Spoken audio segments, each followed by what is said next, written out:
and table, and our own personal place of things. They couldn't play that anywhere. But I sent some more, I just go.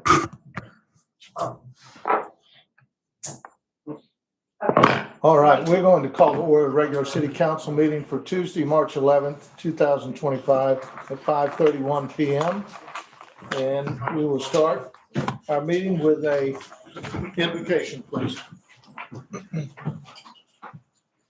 Heavenly Father, we'd like to thank you for this day and the beautiful weather, Lord, and all the blessings that you brought to us. Lord, let this council be discernment, use discernment, do the things that the people of this town and county would like to see. Let them use their worldly ways in another place, and let this be just about Glen Rose, our people, what they want. Lord, help the council to be the people that you want them to be in these decisions. We pray this in Jesus' name. Amen. Amen. Okay.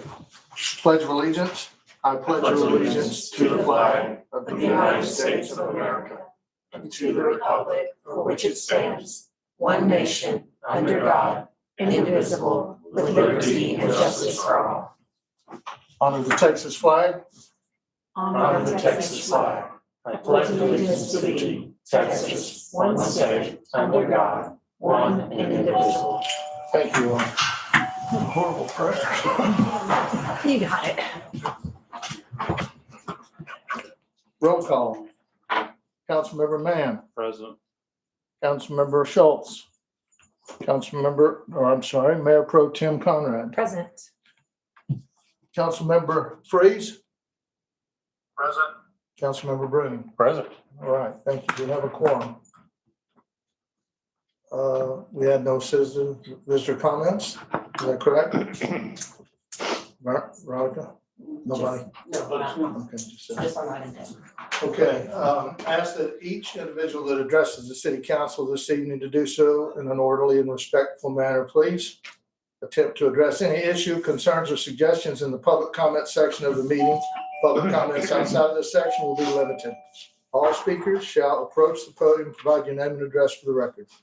Comments from the public during both the agenda items and for public hearings and agenda items for individual consideration will be limited to 3 minutes per person. Each person will be allowed to speak once, and your time cannot be shared with anyone else. I also ask you to silence your cell phones during the duration of the meeting. Council members will give their undivided attention to you, and we ask you to do the same. If we could, if you have any questions during the meeting, please raise your hand to be called upon. Thank you. Announcements and presentations. Yes, council, good evening. We have tonight Jason Gray from Willowdale. This is the company that's been doing our water rate studies for a few months. And this is a no action, but Jason would like to present some of the findings so far. Good evening, Mayor and Council. Hard copies. Thank you. It's the same presentation that's in your packets, I believe, so nothing's changed, but sometimes it's easier to follow along, especially with the numbers in a printed report. Again, good evening, Mayor and Council. My name is Jason Gray. I'm with Willdan Financial Services based out of Plano. Sure. And we have been working with your staff here for the last couple of months and analyzing your water and wastewater the financial aspect of it, not operational or engineering, and taking a look at and seeing what the community will need from a rate perspective in order to continually fund the business operation that is water and wastewater services for the community. So we've got, as the city manager pointed out, we don't have an action item tonight for you. There's a lot of numbers here, a lot of analysis that has gone into this. We'll be back when you're ready to take action, to have a further conversation. Please, if you have any questions during the course of the presentation, feel free to ask them at any time, and we'll go through those as they come up. And then obviously we'll keep some time at the end to have questions as well. So with that, I'm going to kick off into the presentation itself. We've got a couple of different sections within the presentation here. We're going to talk a little bit about the rates that you currently have, your current customers and volumes, Then we're going to take a look at the current and forecast what we call a cost of service. And that is just what it sounds like. It's the cost to provide the service that you have. Then we'll get into the proposed rate plan and the summary and some assumptions that we've got. So background on rates. Right now, you've got what I would consider to be a fairly typical rate structure in that you've got a base charge and then a volume charge in addition to the base charge for both water and wastewater. On the water side, you have what we call tiered consumption, where the price goes up the more you use. That's a pretty common rate structure in Texas. The only anomaly or relative anomaly that we'd say here is that the amount of volume in each one of your tiers is relatively high compared to what we typically see. Oftentimes, on each tier, it'll basically be a multiple of your residential average. So if your residential average is, say, 7,500 gallons, which is around yours, the first tier would go up to about 7,500 gallons. The second tier would be about 15,000 gallons. The third tier might cut off at about 25,000 gallons or so, and so on and so forth. Your tiers have a little bit more breadth than that. Nothing wrong with that. That's perfectly okay. It's a method of trying to promote some level of conservation, because the more you use, the more you pay. I'll also say that I want to make clear for everybody that, like in most cases, your tiers are what we call a progressive tier, where if you use 50,000 gallons, the first 10,000 gallons, you're still only paying $5.40 for. And then that second 40,000 gallons, you're paying $6.14 for. And so the price goes up only for the gallons that are above the tiers that are associated with it. On the wastewater side, you've also got a base charge. Right now it's $21.20, regardless of meter size. That's the other thing on the water. You have the same base charge regardless of meter size. And then you've got a per 1,000 gallon volume rate on wastewater of $3.49. As for residential, that's based on the winter average that's taken over the course of the winter months to try and account for the fact that summer month watering that's in excess of the winter months typically is irrigation, is not going into the sewer system, doesn't need to be treated. Again, fairly common, fairly typical type of rate structure. I will say that rate structures are truly unique. We've done over 300 of these studies, and we haven't had a single duplicate rate structure identical. The same base charge and the same tiers, both water and wastewater, those kinds of things. Everybody does it a little bit different. Again, nothing wrong with the way that you all do it at all. The only thing we'd point out is, again, those tiers are a bit broad. And then, one other thing is if you wanted to, there's an opportunity to do what we call meter equivalency, where the larger the meter, the higher the base charge that goes along with it. And we can get into that if that's something y'all have any interest in at all. But again, a good rate structure so far as we see it. Your residential and your commercial are set apart in separate rate classes. Your commercial does have a bit higher minimum charge, which is typical. That is based on essentially the amount of volume that they tend to take out of the system at any given point in time. Residential, as you can probably imagine, is pretty predictable. You generally have a lot of use in the morning time when everybody's getting ready to go to work, go to school, those kinds of things. You have a lot of use in the summertime when people are irrigating, but it doesn't fluctuate throughout the day. Commercial tends to fluctuate pretty considerably throughout the day. And so that has a different cost impact on your system as a whole. And that's one of the reasons why a lot of communities do have a higher base charge for commercial than they do for residential. Same idea on the rate tiers for commercial, 0 to 10,000, 10 to 50, 50 to 100, and above 100,000. Slightly higher rates for commercial for the same reasons. They have a different cost structure on the system itself.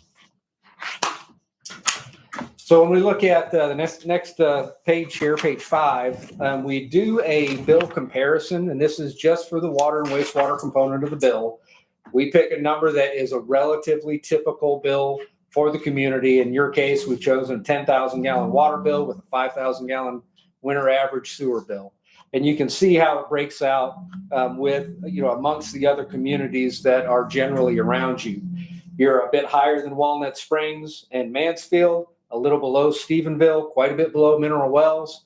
And you can see how, again, the sample average here of these 8 or 9 cities is $129.08. And that same bill in Glen Rose today costs $105.16. Now, I say all that to simply also add the big asterisk here of trying to compare water bills it's not difficult to do the comparison. It's difficult to analyze the comparison. 30 to 40% of utilities charge rates that don't fully cover their costs. Sometimes that means that they're actually running in the red on an annual basis and subsidizing that from their property taxes or sales taxes or whatever the case may be. Oftentimes, more often though, it's that they are deferring maintenance. They're not spending money because they don't have it, but it's a pending liability that someday they're going to have to spend that money and replace those lines, replace that plant, replace those wells, those kinds of things.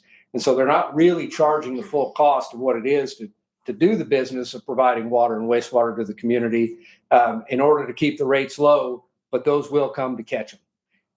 Perfect example is Mineral Wells, you see here on the far right-hand side. They needed additional capacity for the growth that they've had. Their partner on a wholesale perspective, Palo Pinto County Water District, we do their rates, and they're building a new reservoir. And that reservoir is very expensive, and that gets passed into City of Mineral Wells. Mineral Wells' rates have doubled over the past couple of years, and they are fixing to double again.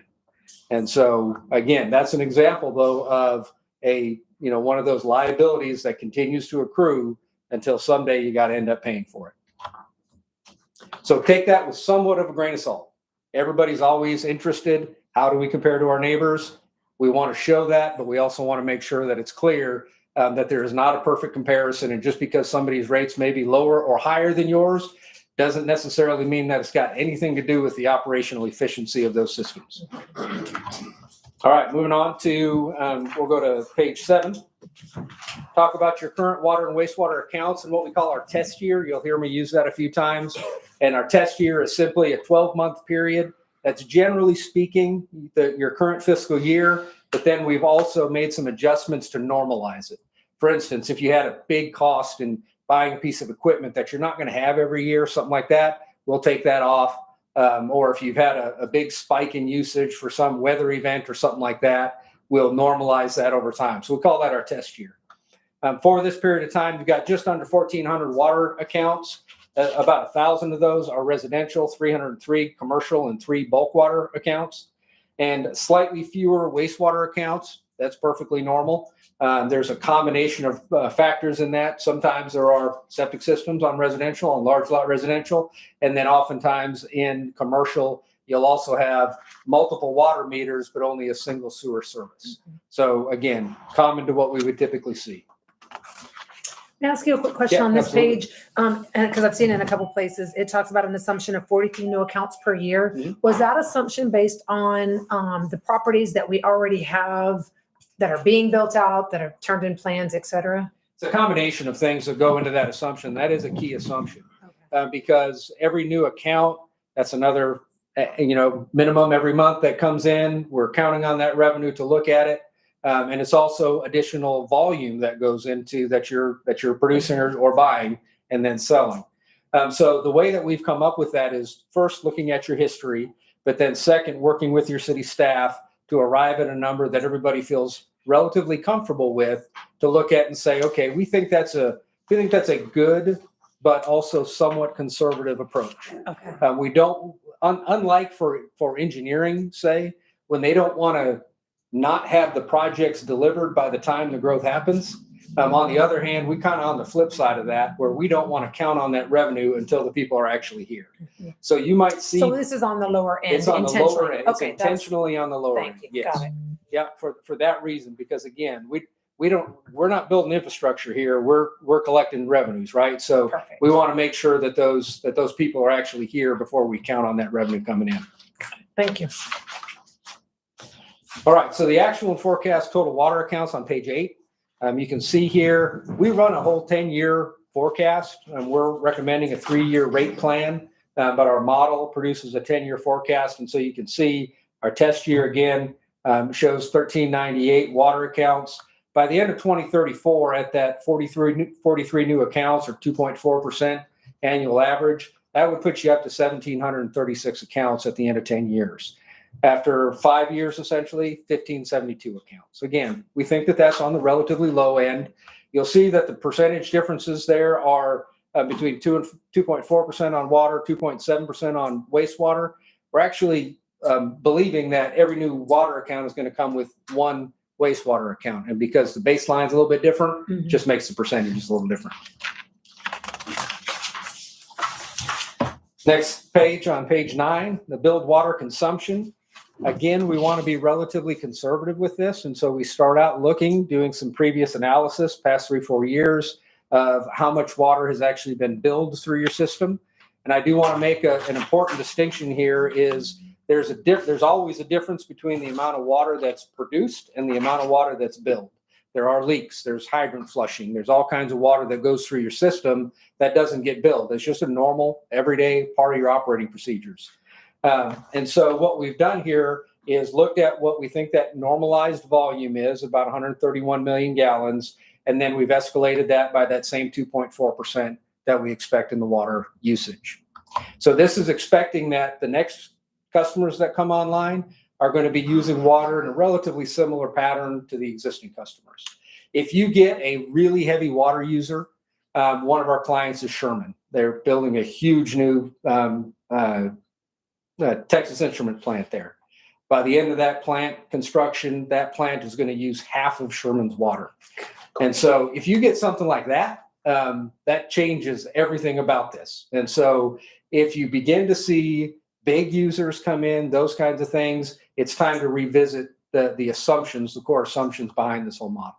Yes, ma'am. That actually brings up another question that I had. So this is focused on consumption from a financial use perspective. Did this also take into account consumption from a what can we afford a 2. I know this is 2.4, whether that's right or wrong, but can we afford a 2.4% increase in the demand on our water, not just us in the city of Glen Rose, but in the Somerville County Water District? So was that part of the analysis as well? Like it would be helpful for us to know, hey, when we start seeing growth of this rate, that's when we need to take a step and go, what's going on? Because we don't want to get ourselves into a pickle where suddenly we're in a place where we're struggling with meeting our water needs. Was that part of this analysis as well? So again, this is not an engineering analysis, but we did work with your staff to make sure that we have identified capital improvement programs, whether it's increased size of lines or wells, those kinds of things that will be required to meet the growth demands that we're seeing. So yes, it's taken into consideration, but we're simply taking that information and plugging it into our model.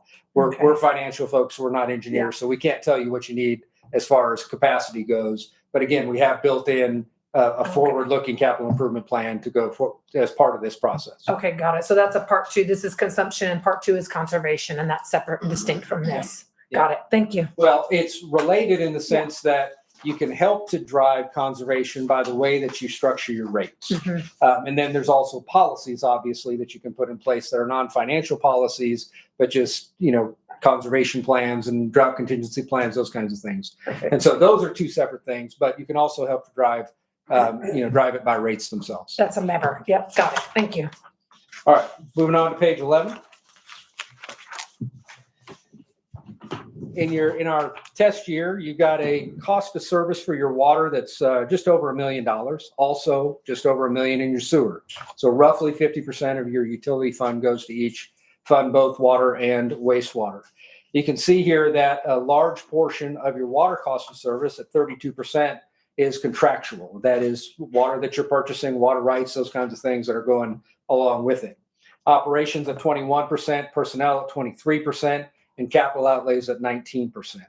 What we do is we take your actual budget and we go through it line by line, and then we put it into our model again for a 10-year period of time and say, how fast are these costs going to be escalating? Because most of them will escalate over time, whether it's just inflation or whatever the case may be. And so on each line item, we use our history and your history and look at it and say, at what pace are these line items actually increasing over time?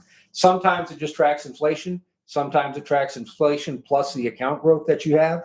It just depends on what line item it is. Same idea on wastewater. Personnel services is 38%. Utilities is 28%. And debt service on your wastewater side right now is 22%.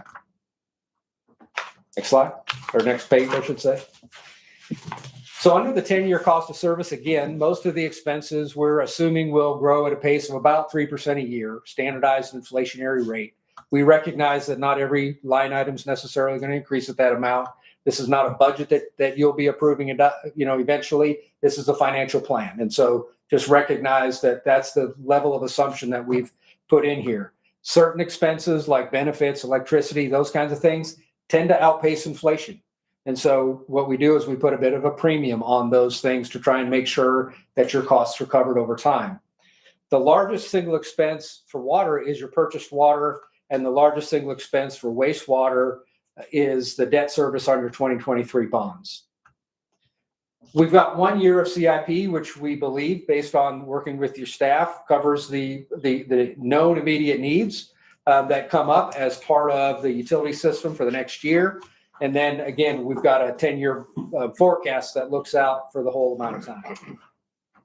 So that capital improvement plan, we're assuming to be on water projects about $1.9 million. The big piece of that is a ground storage, well 5 and well 3 at $1.5 million, a $300,000 water system tie-in for wells 2 and 4, well analysis study at $95,000. And the cost of this study as well needs to be recovered through the rates themselves. On the wastewater project, we've got a $500,000 Longhorn Drive 15-inch sewer main project that's associated with it. The rates that we'll present as part of the proposed plan are intended to cover the costs that are associated with those known projects. Again, like with the big water users, to the extent that this changes significantly, if it's $100,000 one way or the other, something in a relatively moderate range, you're going to have more swing than that just based on whether it's a hot, dry summer or a cool, wet summer. That's not that big of a deal. But if this doubles or triples based on different projects that are coming forward, again, you got to revisit the rate plan. These are the assumptions built in to the model that we've got. We're assuming that CIP gets funded through debt, through a new debt issuance in 2025.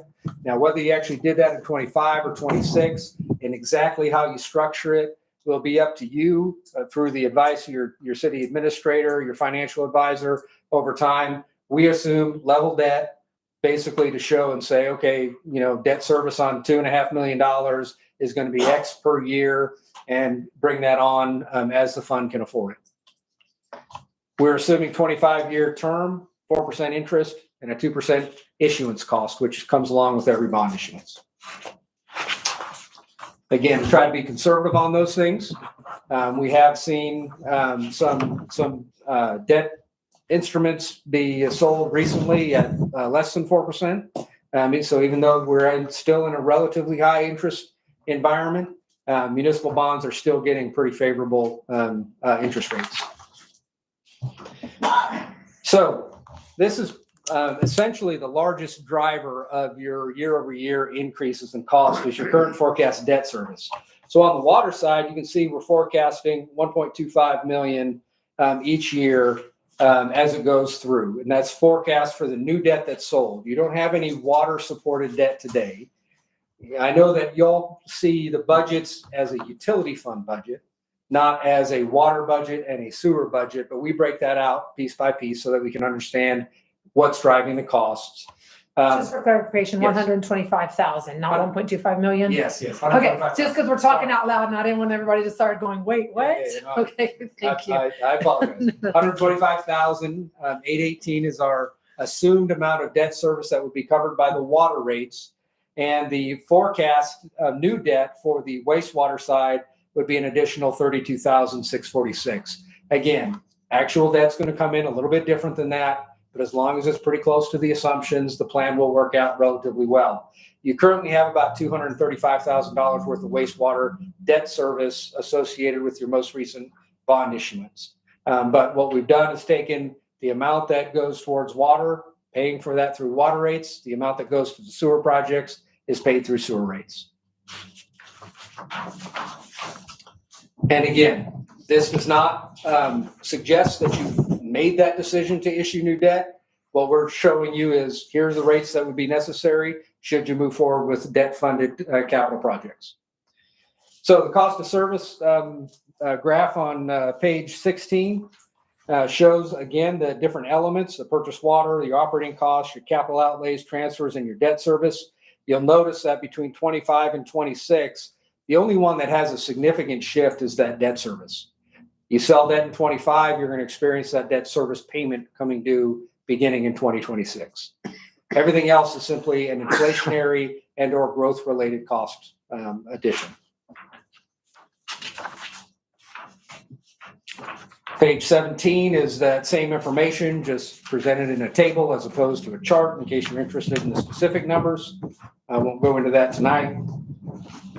Page 18 is what we call your forecast revenue requirement, and that is simply what is your total cost of service, what are other non-rate revenues that you have, and those are things like late charges, connection fees, those kinds of things. Those come in at about $150,000 a year.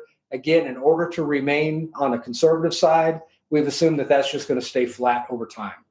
Realistically, that probably increases, but we don't want to be betting on people not paying their bills in order to make your fund balance. So the annual revenue requirement for both water and wastewater combined would climb from about 1.92 million. That's the total amount needed to be recovered through rates, up to 2.7 million over time for the 10-year forecast period. That's an increase of about 3.9% a year. All right. Now that you've got all that background, let's move into the rate plan that we're suggesting based on the analysis that we've had. Again, some key assumptions here. Future CIP is comprised of those 6 projects identified at $2.4 million. To the extent that that substantially changes, your rates will need to substantially change as well. We're assuming that growth is going to continue at 3 to 4% per year, 2.4% in the account growth, and then the actual revenue growth needs to be 3.4% roughly to cover that cost of service, total cost of service at 3.9% annual average. The beginning utility fund balance of 3.9 million is unallocated. And again, we've worked with your city staff to understand what that looks like. There's, obviously alternatives to use that fund balance. You can start to, spend some of that down if you would like to, on either capital projects or on moderating the rate increase. You've got a healthy fund balance now, but without a rate structure that recovers your costs over time, it's not going to remain a healthy fund balance. And so while it is healthy today, it's just something that can't be lived on forever, obviously. 2.4 million CIP would be funded through bond financing or debt financing, again, is the assumption. The water purchase cost increases, generally about 5% a year is what our assumption is. And again, we know that goes up and down based on any given year, but that's the baseline assumption that we've got. And then we're also assuming that you continue on the practice of not using any of your utility revenues to help fund your general fund. That is something it's allowed, and it's fairly typical for communities to do because there are services that your general fund provides to your utility fund that, whether it's HR or IT services, buildings, the city manager's time, those kinds of things do benefit the utility fund. Those things are not being paid for through the utility fund today, and we're assuming that's a practice that continues in place. All right. So the 3-year rate plan, we're assuming that the first adjustment would go in place this month, but could be next month realistically at this point before you're able to take action on it. If it shifts by a month or two, that's not going to make any substantial difference.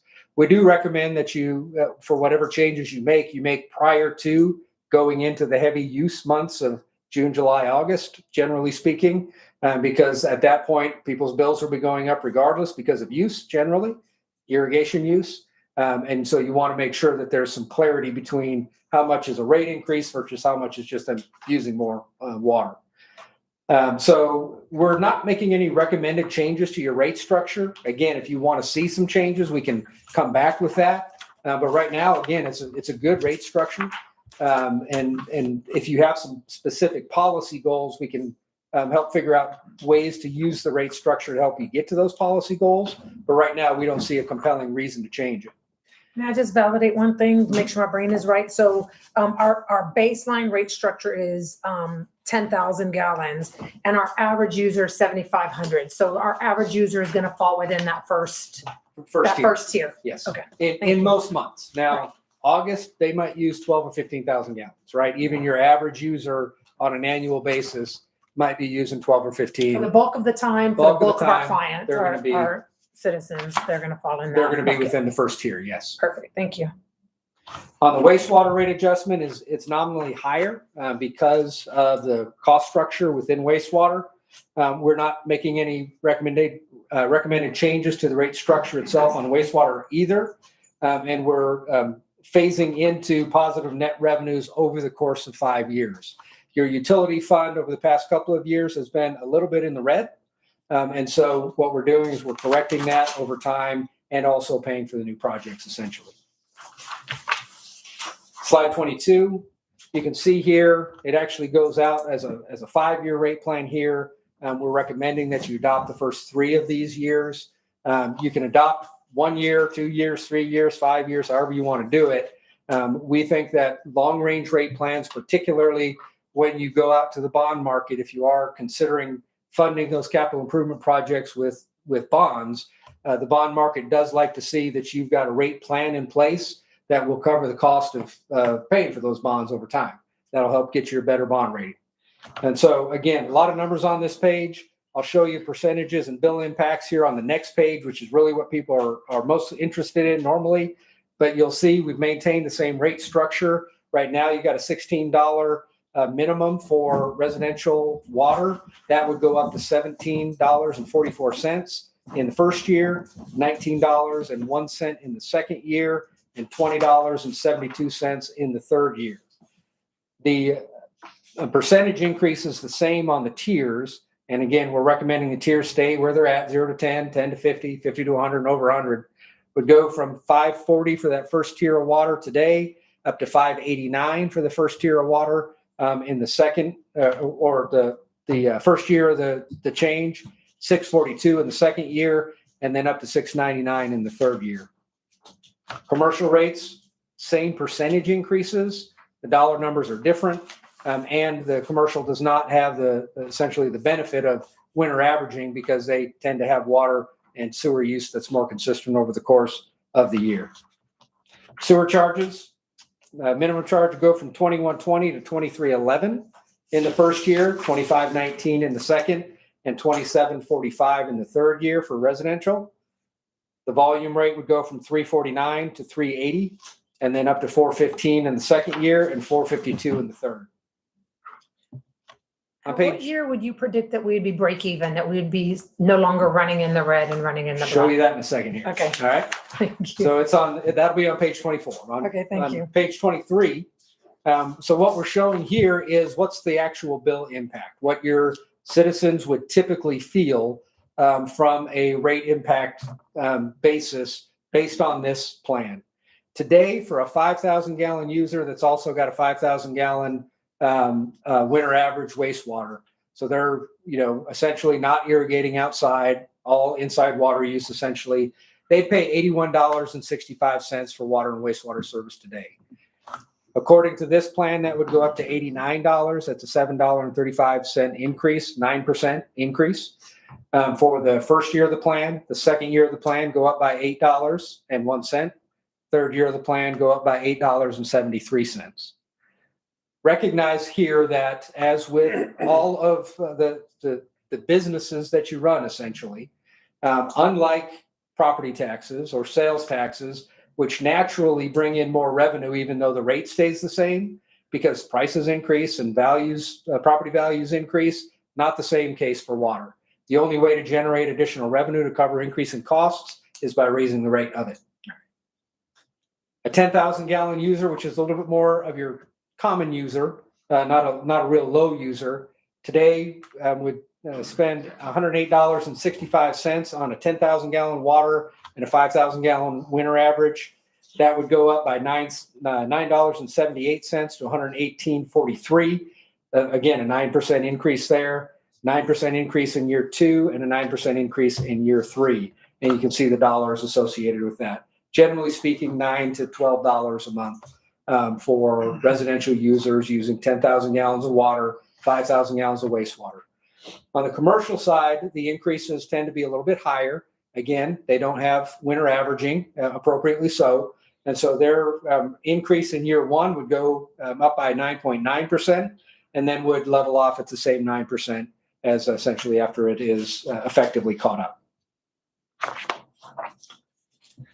Page 24 is our dashboard of your financial indicators. So we have 4 different financial indicators here, and I'm going to walk through each one. First is your total net revenues, and that is just like it sounds, how much are you expecting the bottom line to be in any given year. 25 and 26, even with these changes, we're expecting that your utility fund would continue to run a little bit in the red each year, and by fiscal 2027, it would be back into the black. What we want to be able to see is that, generally speaking, your water revenues pay for your water costs, and your sewer revenues pay for your sewer costs. And you can see here right now, your water revenues are actually a little bit above water, if you will, a little bit in the black, and your sewer is significantly in the red. We change that over time by virtue of this rate plan that gets to the point of where you've got relatively moderate water increases and then a little bit more aggressive wastewater increases, that by the end of 5 years, the water's clearly paying for itself, and the wastewater is also getting awfully close to paying for itself. It's a little bit negative still at the end of 5 years. On the upper right is the debt service, and that is the gray portion of those is your existing debt service across the utility as a whole. The blue portion is the additional debt service that would come on in order to fund that roughly $2.5 million worth of capital improvement projects. The lower left is your total revenues. Again, both water and wastewater side. And you can see right now that the water is generating a fair bit more than wastewater. Again, even though the cost of service is almost the same at just over $1 million each. And then that bottom right is one that you probably don't deal with on a regular basis, but it's called your debt coverage ratio. And that is, again, very important from the perspective of your bond rating agencies. We want to see that it's at least above that red line, which is 1.2 coverage ratio. And all that is what are your revenues available for debt service versus what is your debt service. They like to see at least a 1.2, and the better, the more above that you can be, the better. And so in all of these metrics, these 4 primary metrics that we've got, your net revenues are getting to where they would be operating, again, in the black by year 3 of this plan.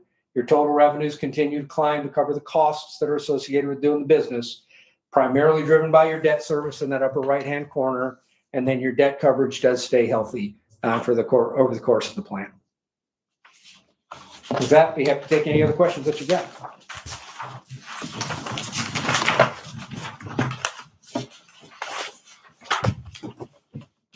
Council, I will also tell you, we got a 15% increase this year from the water district, and there's another one coming next year of 15%. So Was that taken into consideration with this?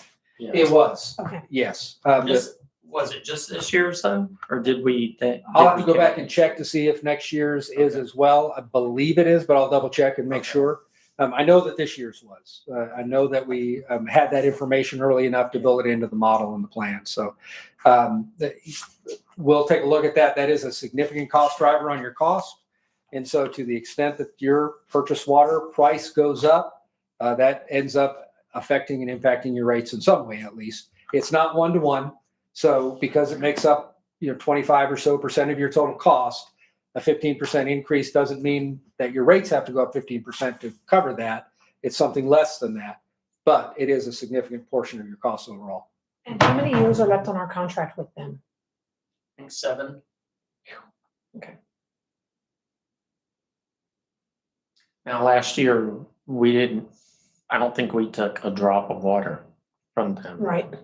So those were not affected. But this year, the plan was that we start back just so that we have both sources that are always being used and our wells stay recharged and, Whether it works out that way, I'm not sure at this point, but I think we had planned on maybe towards the end of the summer, start to take some of that allocation, not all of it, but maybe half. And that is one other thing that we've included as part of the model, again, to try and make sure we're staying relatively conservative, which is one of the reasons we're recommending a relatively short-term plan of 3 years, is that as the community grows, well capacity tends to not go up. If anything, it comes down. And so that for that new gallon, all of those new gallons would be purchased water. And so it's higher cost as the nature of the beast. But it also does build a little additional conservative assumption in. This was really helpful. Thank you. Yeah. Absolutely.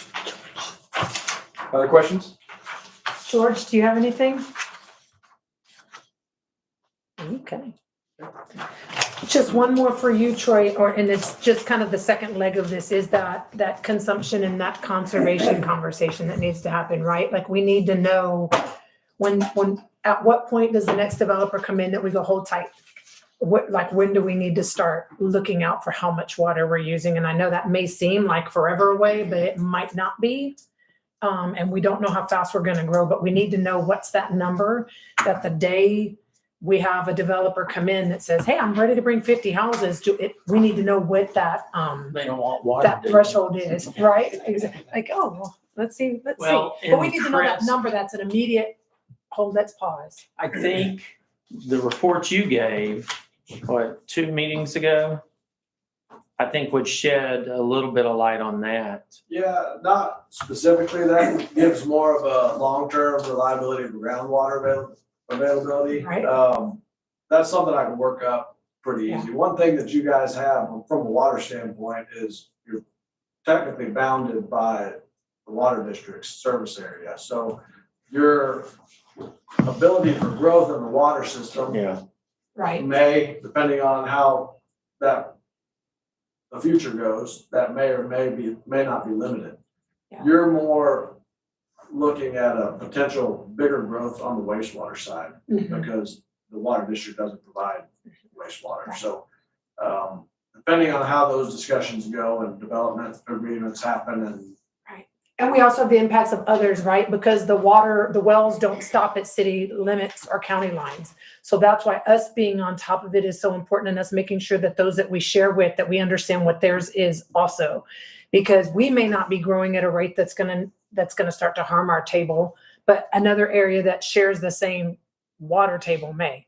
So it's gonna be, I know this feels like it's 40 years down the road, but it'll sneak up on us if we're not real If you have thoughtful another about it. drought and, it's not like we've gotten enough rains to really replenish Yeah. everything we used this last year, but that's something that I can talk to Jim about. That would be a relatively simple study that we could do for you to give you some planning numbers to consider. yeah, I mean, I think it'd be great to see, like, if we said we were gonna take half of our allotment of, surface water compared to our growth, what does that mean? You know what I mean? Mhm. Are we still gonna be running wells at the same level? We're just, like you said, using the growth, for surface water.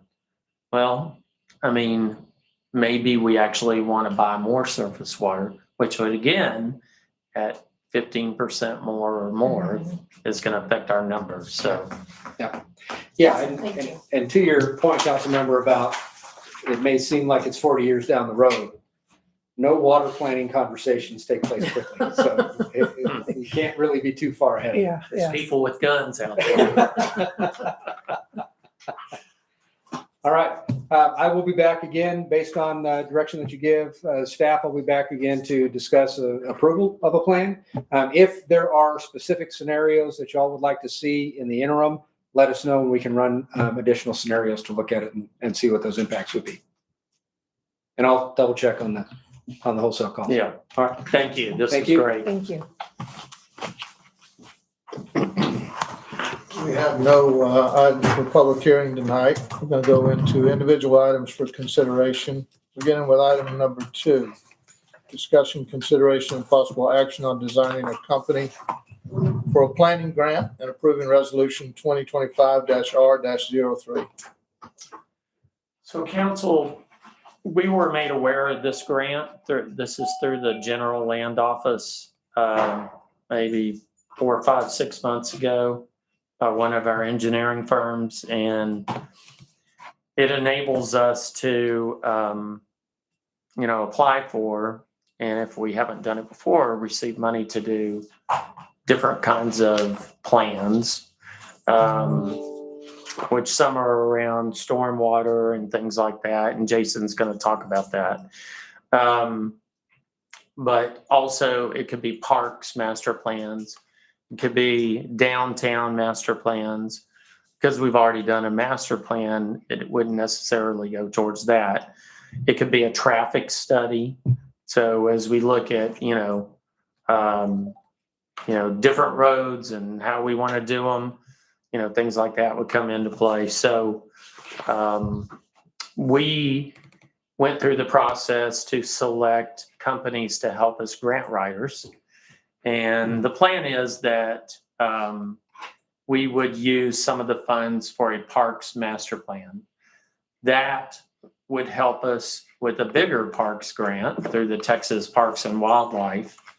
And the fact that we have a parks master plan would help us with the scoring for capabilities of getting that grant and the amount that we get. So it's a great thing. I think from everything I've heard, we have a really good chance. And we went through the scoring process, myself, the mayor, Jim Holder. We had to select 3 people. We had gone through a public request for qualifications and interest.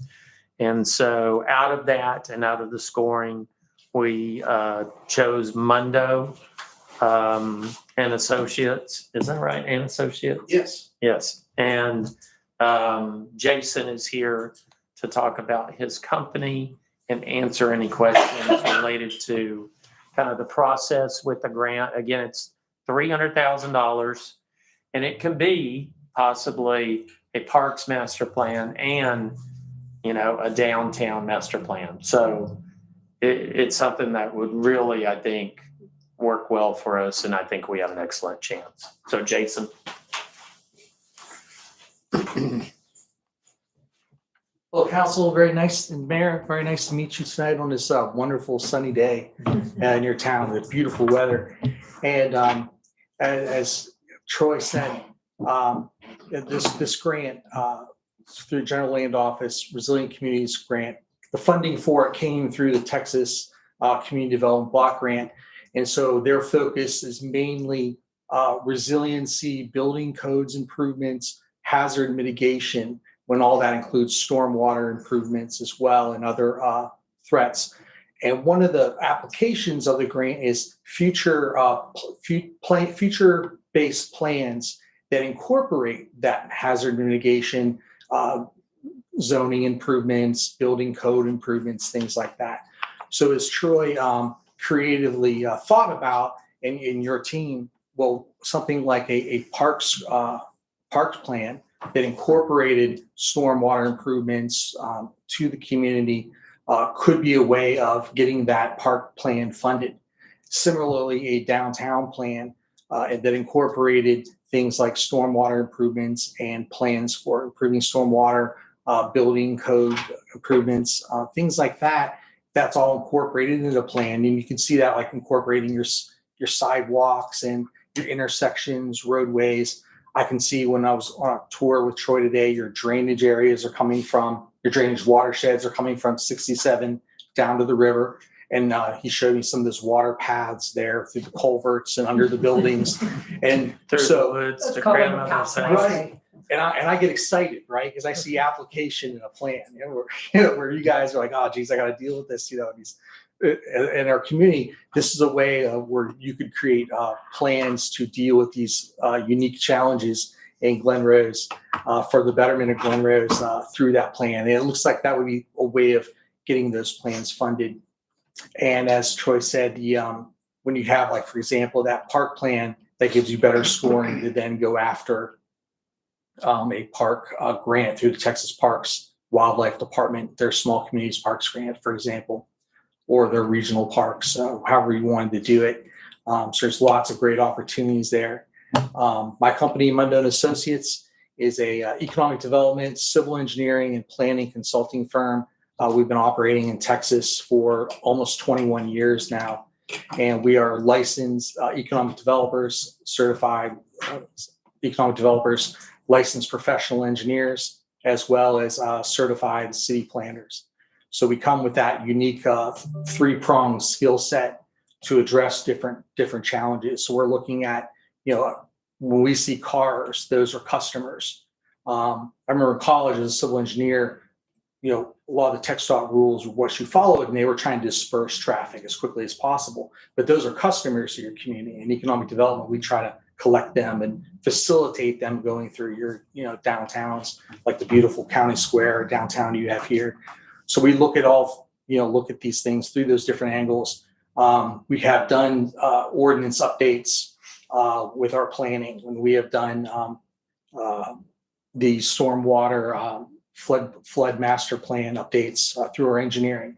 And we've done downtown plans and park plans through our economic development, all kind of showing all those three aspects with the idea as tools so that they can be used to further the action of going after that grant, that next step, as Troy described. So I'm happy to have the opportunity to work with you all, and will be great to do so. If you have any questions, I'd love to answer. I have a couple. So my first is, it looks like we're talking infrastructure. So we may be saying parks, but we're talking infrastructures. And which we have plenty to do. So that's not. Infrastructure is one of the things. Also, your codes and ordinances, like your the master flood ordinance in your town, building codes can be a part of it, as well as infrastructure. Okay, Yeah. awesome. And then can you tell me a little bit about when y'all worked out in Little Elm, what years, and what was it that you did for the town of Little Elm? Little Elm was like 2003 to 2012. And at the time we started there, they had a population of 3,000 people. And their city staff was the mayor, the city manager, public works director, and my mother, who was the economic development director. And we helped guide them as a company. I joined the company in 2008. I was a civil engineer at the time. And we helped guide that town through 12 years. And at the end of our stay there, when they graduated from our economic development program, they were about 25,000 people. And we negotiated several developments, including grocery stores and residential developments, working with their city engineer and city staff to build infrastructure, roads, water, sewer, to facilitate that huge growth in Denton County that was exploding at that time. Do you recall, and I happen to have a very intimate relationship with the town of Little Elm. I lived there when all of that happened. Oh, right. Yeah. What was growth the plan? Like, were you guys tasked with helping them grow, or were they planning on growth and you were tasked with helping them manage that growth? Just in full disclosure, that is what I don't want in the town of Glen Rose. It's the reason I ran for city council was Little Elm. And so you sort of smart management, trying to facilitate it as best as possible. You want to provide, as your city staff does, and you as council, you're trying to, an EDC board is similar. They have to sort of guide the growth and try to facilitate it so that, your roads, water, and sewer can keep up, or that your development can occur in the areas where you want it to occur, and that the things that go there are things that you would want. So if you're sort of, your city manager's doing this, you all are all doing this, where you're managing the types of will those codes facilitate the types of businesses we want, and will that occur where we want it to be? As my mother says, where do you want it to go? Yeah. So Troy, is this where that EDC board that we've been talking about would connect with this at all, like with what he's talking about? Potentially. Yeah. And I think, in regards to that question, it comes back to, because we're such a small town and we see some of the developments that go outside. And I'm saying this for the audience and other people that could be watching as much as anybody, but it is that, growth is coming around us. We can have it go outside the county where there's no rules, outside the city where there's no rules, or they're very, very limited. And then you never know, but you pass it every day, right? And you go, I wish we could have had something better there. And that's why, when we say we don't want anything here, which would you rather? Right there on your doorstep and you pass it every day, or, do we get the tax benefits from it and we get a better project? So And every community has their own vision and their own plan. Exactly. There you go. For example, in that town, Little Elm, at the time, they had no downtown. It was in the lake. The lake took the historic downtown. So one of their goals of that EDC board at the time was to create a downtown, and we helped them aggregate about 25, 30 acres, which became their town center near the water tower. And now they have a hula hut there, and we did it through a tax increment reinvestment zone that we set up for them. And so that was what their goal was. We worked with another town, Annetta South in Parker County, where we're their city engineer and their city planner, and they have no commercial development at all. They are just solely residential. So they have a different vision than, say, a city that was in the fast growth like Little Elm was. So everyone can, as you all set your vision for your town and utilize the tools of economic development, city engineering, and planning. In this case, we're looking to utilize the tool of this General Land Office Resilience Communities Program grant to create a couple tools, parks master plan, and a downtown plan that will give you tools that you can then use to go for other funding and to guide you in your decision making going forward. And it can be crafted in by you in your vision through your eyes, and we would help you shape that vision. Wonderful. Georgie. I have just a comment. Hi. So I'm glad, Jason, that you brought forward this idea. And one of the things that has recently happened is we've taken over a couple of parks, and one of them does have a bit of a flood drainage problem. Now, it has been, I wouldn't call it mitigated, but it has been handled, at the stage. But I think if we included that area in the scope of a park and looked a little bit bigger than just that footprint, I think we would see that storm drainage problem is a lot larger than just the amount of acreage and the containment area that we have, currently tried to turn it into with a water feature. But if we move forward with something like this, I'd like to see a fairly large scope, at least for that park. And quite honestly, for the park at Heritage Park as well. But what would that look like from the storm drainage standpoint and resiliency? And I think that fits in exactly with what GLO planned to spend this money on. Precisely. So I'm very excited about looking at it.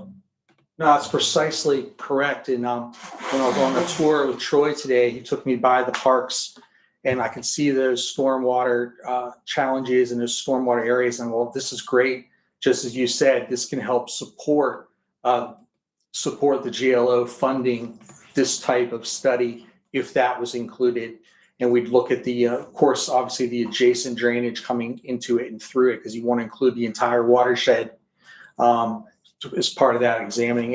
And then there's call it the water mitigation, the water containment, that can be incorporated into the park, whether it be park ponds or other features, right? So there's unique ways to handle that and work with that, and it would be fun to study that. Absolutely. And that could also fit over the downtown footprint as well, with that same mitigation, that stormwater mitigation look.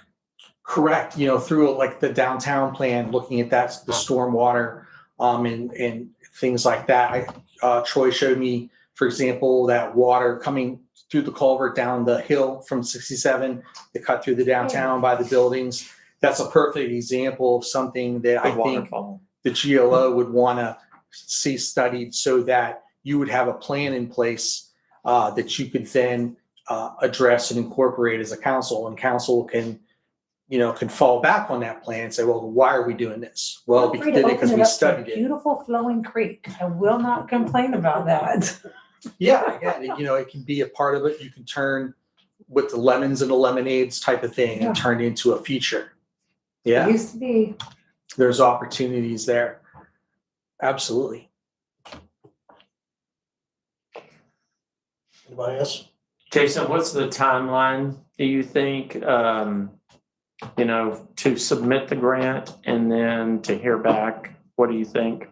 I'm not clear on that at this point, but we would certainly jump on it right Okay. away. Okay. Absolutely. Yeah, we'd start coordinating, looking at the documents in detail, and then coordinating with that state general land office staff to see, how to best accommodate the application in a way that they would most accept it, what they find most acceptable. We found with working with the state personnel with the grant departments, whether it's Texas Parks and Wildlife or the State Department of Agriculture or Economic Development Office, the state staffs are always very friendly and very open to talking and assisting you. And we look forward to talking with the GLO team as well. And this one has a really tight timeline because the GLO wants to get this allocated relatively quickly. You will jump on it right away. We know the funding's obviously a couple years in the distance, but we want to get on this right away so that we could potentially get a parks grant, park plan done in time such that we could get a park application. You would be able to proceed with a park application for a grant for that. So expediency is certainly desired here, and we're enthusiastic to do that. Anyone else? So council would choose them as the grant writer, and then they would be the ones to submit the grant. So Is it Mundo or Mundo? It's sort of both. It's Italian American. In Italy, it's Mundo, but Okay. my grandfather always said Mundo because a lot of Italian names were changed when they came to the United States, and I think Western Pennsylvania was surrounded by Germans, and Polish was a very gruff Mundo. But I've since learned, even having gone to Italy, that it's Mundo, and having lived in Texas around the Spanish speakers, it has to be Mundo.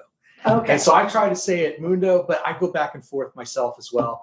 My father and mother still say Mundo, so it's either or both, Okay, well, Any I was gonna make a Please motion, do. yeah. I move to designate Mundo as the company that will be working on our grant application for us Approving the resolution. and approving the resolution. Thank you. I'll second. Seconded by Councilmember Mann. All in favor?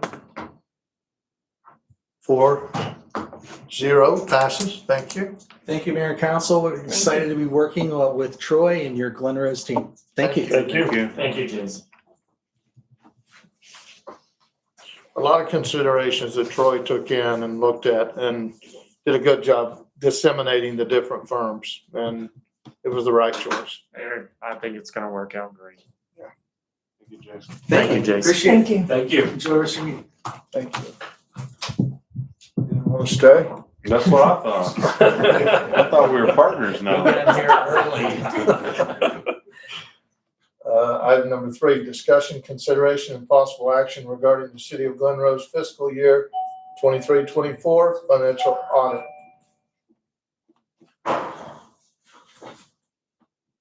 You guys have been so excited for this. Michael Hamby, 37 Apache Lane, Abilene, Texas.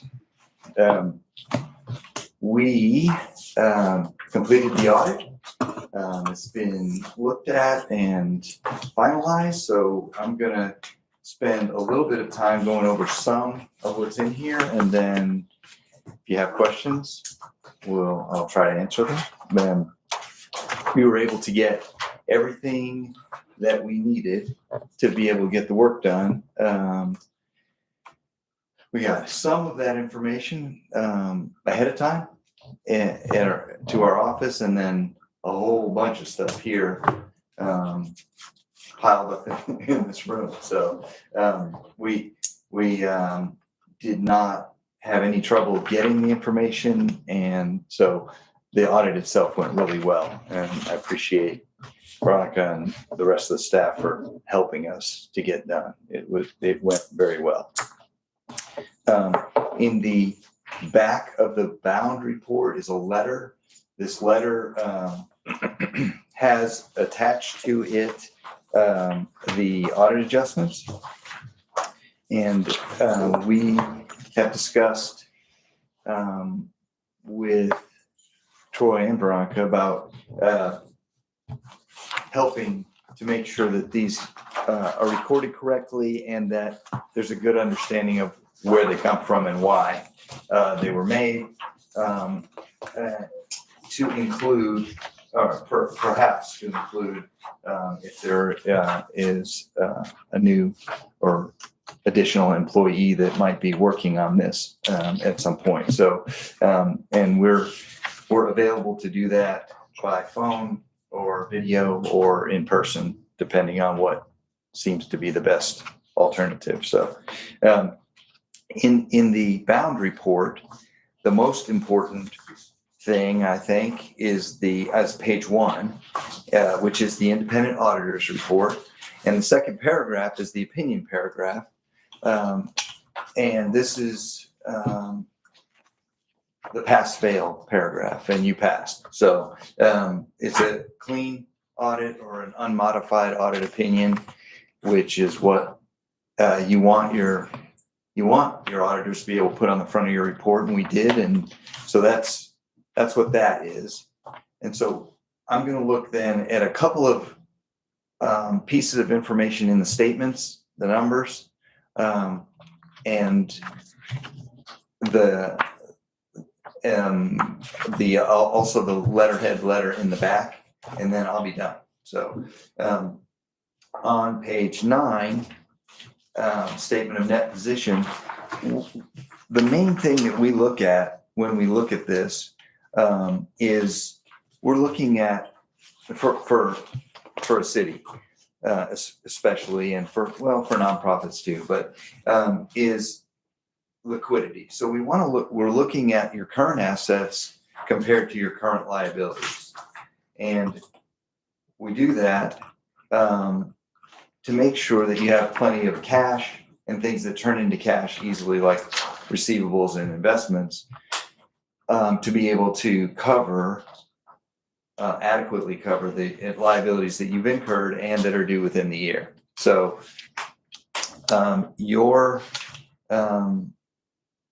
we look to see a 3-to-1 ratio or better. Yours is exponentially more than that. You have 14 million in current assets and 450,000 in current liabilities. I realize that there are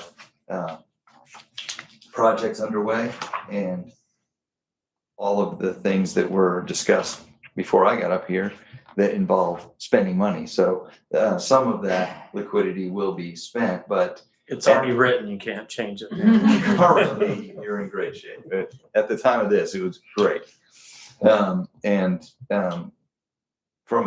audit standpoint, it gives us a lot of comfort that you have flexibility to be able to do things. Then the other thing that I wanted to just look at briefly was on page 11. You have your general fund is that first column on page 11, and the second to last number is your fund balance, 9,688,000. So the reason that's significant is that you spend a lot of time budgeting in the general fund, and you spend a lot of time talking about how actual and budget is reacting and how things are going. So when you set your budget, you budgeted for that number to end up at 8.3. So and your budget to actual is on page 35 if you wanted to look at that, but you budgeted to add to your fund balance from 7.9 up to 8.3. You ended up going to 9.6, and some of that was because you got more $500,000, almost $500,000 more revenue than what you budgeted, and so that's great. And a chunk of that, the two biggest chunks of that were sales tax was over budget, which is good, and licenses and permits also. So those are things that are positives. Then you also had investment income that came in ahead. It was a good year for investment income to have cash or investments. So interest rates, et cetera, helped there. So your revenues were significantly over, and then some of your expenditures were delayed. So that was on the other side. You had some delays. So that on that side, I would say is not really necessarily repeatable.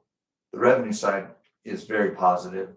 The expense side, being under budget, is always good.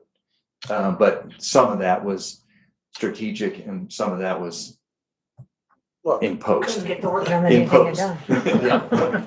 Yeah, it just doesn't happen. So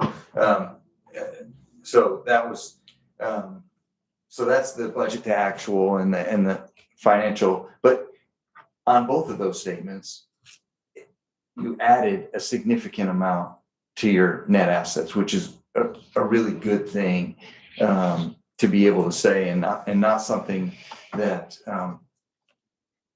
we're able to say from this standpoint in a lot of places. So that's really good. Then I wanted to also look on page 39, which is towards the back also. And this is our letter. It's again on our letterhead. This is our letter that indicates our testing and results from controls. And so what we're looking for there, especially in disbursements, is we're looking to make sure that what was dispersed was authorized, properly signed, that checks were made out to the correct vendor for the correct amount, that they were paid in a timely manner. And we also look at a sample of payroll and make sure that gross pay matches up with personnel files and that net pay is calculated correctly, and that what was actually came out of the bank was the net pay and that kind of thing. So we look at all debt payments and all capital expenditures as well, and then a sample of sort of the rest. So in all of that, we didn't find any instances where there was an error in any of that or anything that looked unusual, any payments that were substantially delayed, or anything of that nature. So that all turned out excellent. And so the only internal control related thing that we found and that we noted as a finding is that we had a fair number of accrual adjustments. And that is, and those accrual adjustments are typical in a lot of municipalities.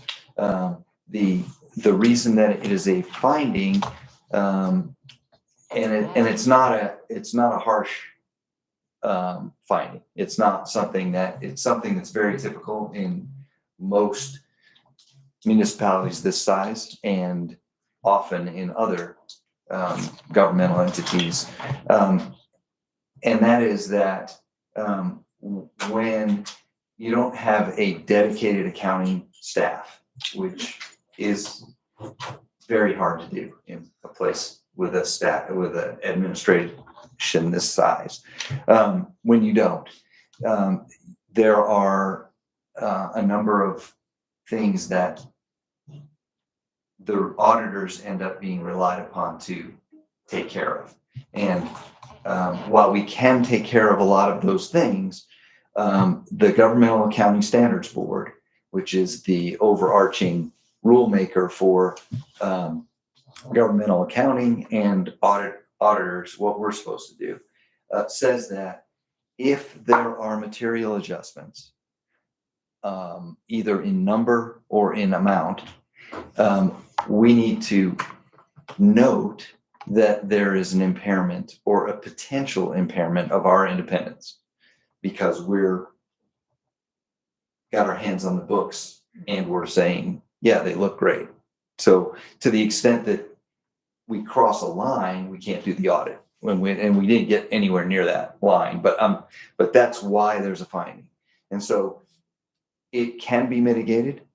And our hope after sitting down with those who are present and talking about the potential of getting some help is the reason that we offer to come and talk about what these entries are, where they come from, and how they can be made before we come.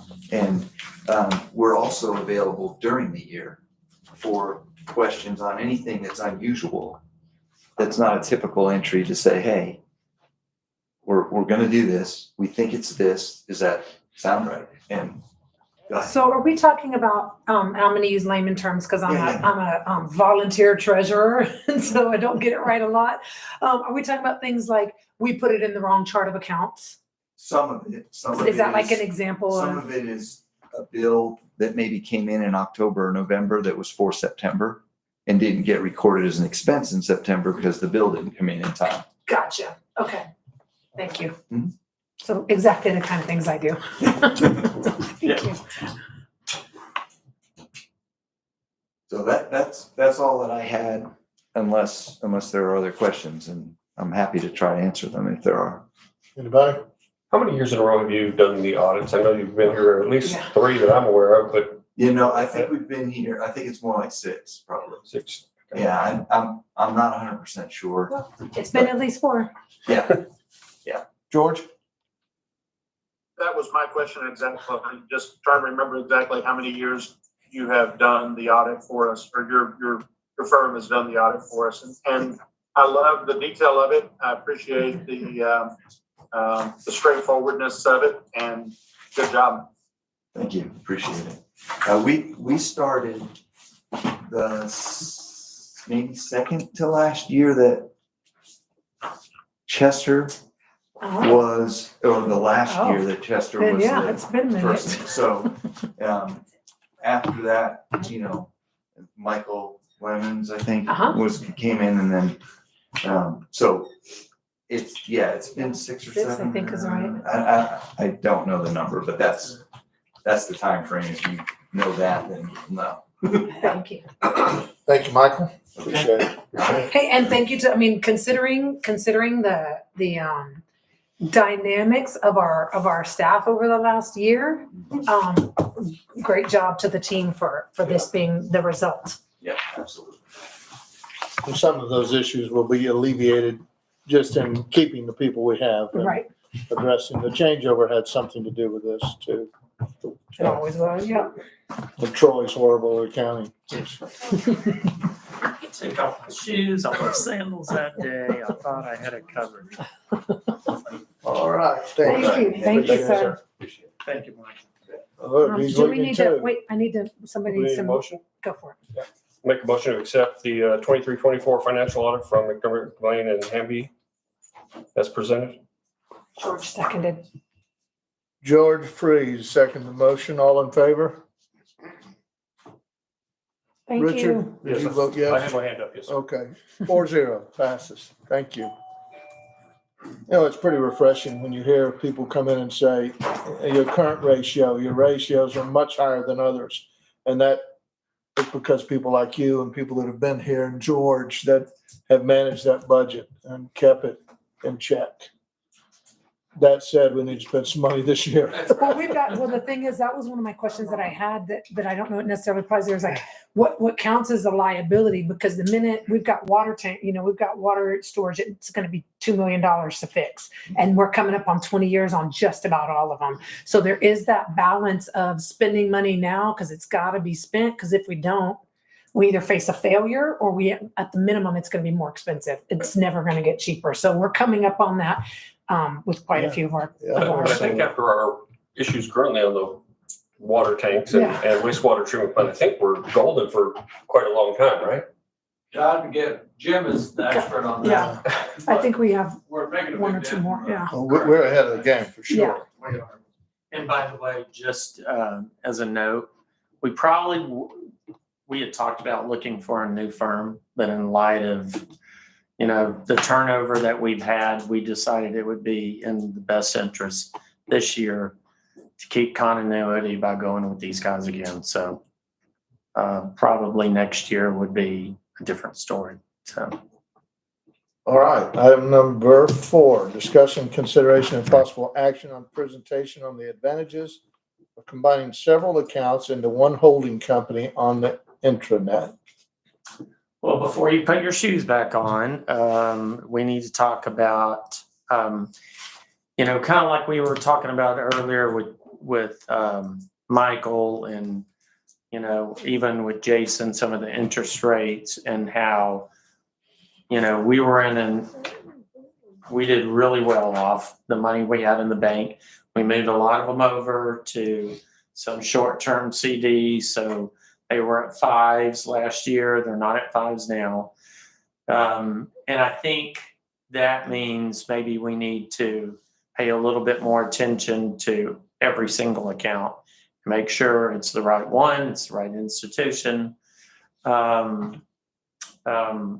Kate has sent me over the last year the intranet, Intrafy, sorry. Close enough. Sorry.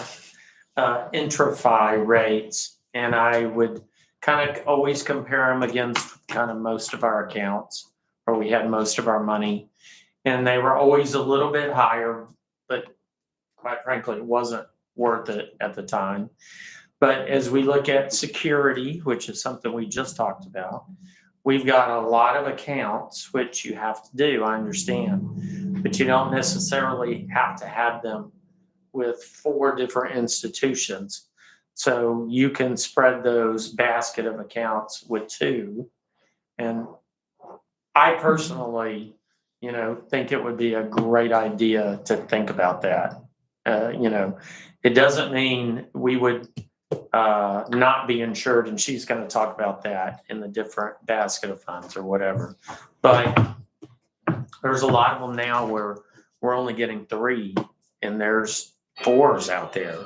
And so when you're not making as much as we were last year, every percent like that is going to be a big difference. Mm-hmm. So.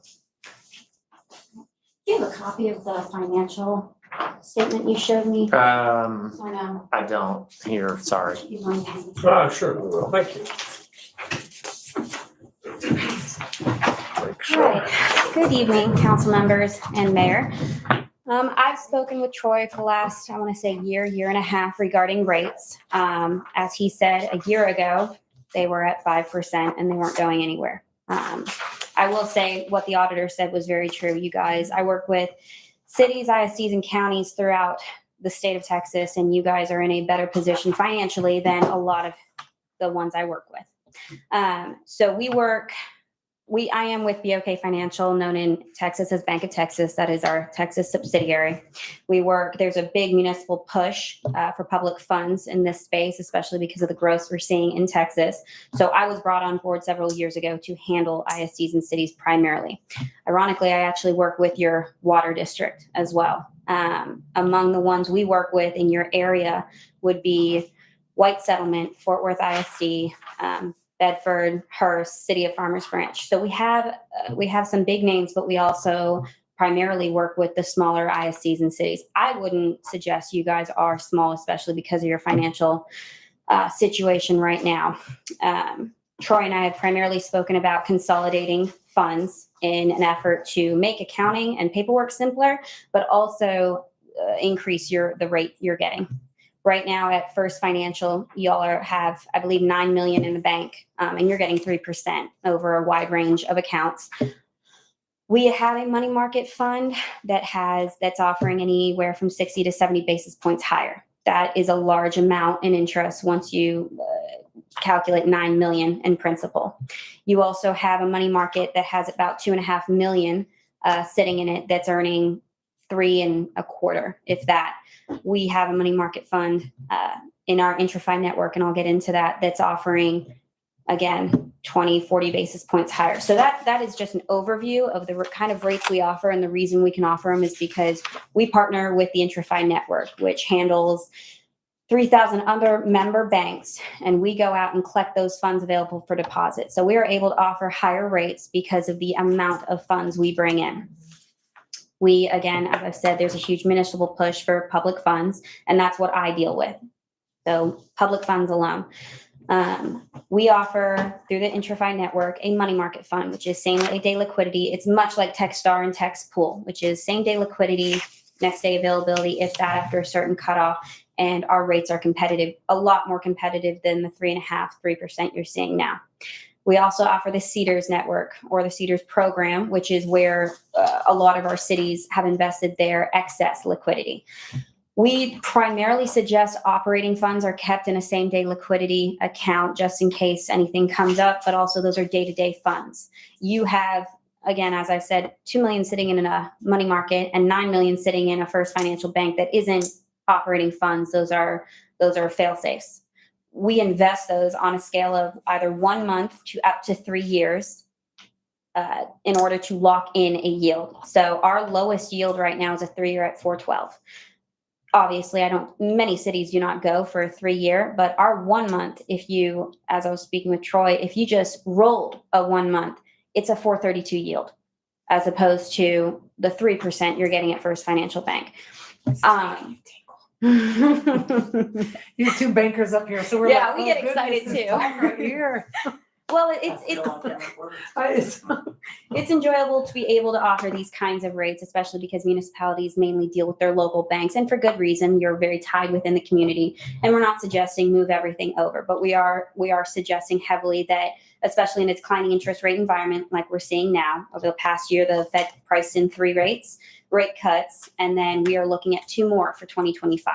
So a lot of cities and ISCs are locking in yield wherever they can find it. The Cedars program comes in when you have in excess of $250,000 past the FDIC insurance limit. No one wants to go to 4 different banks and invest $250,000. What we do is we are your one bank, one rate, and one statement bank. So you have a personal representative, which is typically me if you're in a municipality in the state of Texas, and you are given, we offer up to $100 million FDIC insurance. How that works through is we disperse it out to community banks and other member banks of the IntraFi network, all under the $250,000 FDIC insurance limit. A lot of cities utilize this program because, again, say for Farmers Branch, no one's going to invest $30 million in different CDs under the FDIC insurance limit. So we've seen a lot of growth in CDs and in the Cedars program ever since there's been a huge push for FDIC insurance and everything that cities do, especially. And we've seen a lot of success in the program. We have many, many municipal clients that are thrilled with it. And I say that because I handle all of them, but I'm sure they're willing to attest to that. So essentially, yeah, we partner with the IntraFi network. A large number of banks utilize this program. We offer these, honestly, in your case, overly competitive rates because of the amount of funds we deposit within the network. But I would just strongly encourage you to look at your options when considering $9 million at a 3%. That is, I would just suggest that there are better options out there, and we would love to work with you in utilizing the Cedars program. So if there are any questions. You answered every one I had but one, which is, do you provide like preferred tier pricing? So when we're talking about the amount that we would be depositing, that's significantly more than say others would. So is there a tiered rate that's offered? So fortunately or unfortunately, City of Farmers Branch gets the same rate as Groover ISD up in North Amarillo. So we are able to offer that rate to all of our customers. Our investment policy is 1 million minimum. We offer up to 100 million. Obviously, if you have 100 million with us, we are able to negotiate the rate on both the money market and the Cedars program. But that's not typical. They're pretty rigid in their pricing. Got it. Okay. So you take these member banks that you have, they actually take the deposit, correct? Yes. For So usage. we're not Yes. talking about structured or title. We're talking about actual different accounts at different institutions, but you serve as our servicer. Yes, you have one account. You're able to, and I will send, I believe I have in the past, a sample statement. It essentially lists the banks you have your funds with along with the amount you have it with, but we are your single point of contact. George has some, he turned his, mute off. George, Everything, George? I'm trying to think, what was the differential in the basis points that you were thinking between our current InterFi and your Cedars InterFi? So currently, I'm not sure you do participate in the IntraFi network. I was referring to the First Financial Bank accounts. You have 9.5 around that sitting at 3%. So right now, our money market is at, depending on funds, 3.7. So that's a 70 basis point difference. If you were to participate in the Cedars program, our 1 month is at a 432. To answer your question, George, I'm staring at our paperwork and it's showing the IntraFi at Interbank at 4.5. That's an old number, I'm sure, but no, Well, we had I just done it. That's the thing is we had just done a movement last year, right, George? yeah. No, it was about maybe 2 years 2 years ago. Yeah. Felt like Well, we yesterday. did move some money into some CDs, Yeah. short-term CDs Yes, last yes. year. At At a 5 or higher better. interest, yeah. Yeah, just want to make sure it's not out there that we just got money sitting at 3. We've been. And just what looking I at it. might want to suggest to council is that maybe the mayor and the mayor pro tem, since you guys are in the banking industry, maybe we can get together and lay them all out on a sheet of paper Mhm. and just compare the differences. And if there's an opportunity to consolidate, that we Yeah, think let's do so. that. Yep, That'd be love good. it. Yeah. Are you good with that?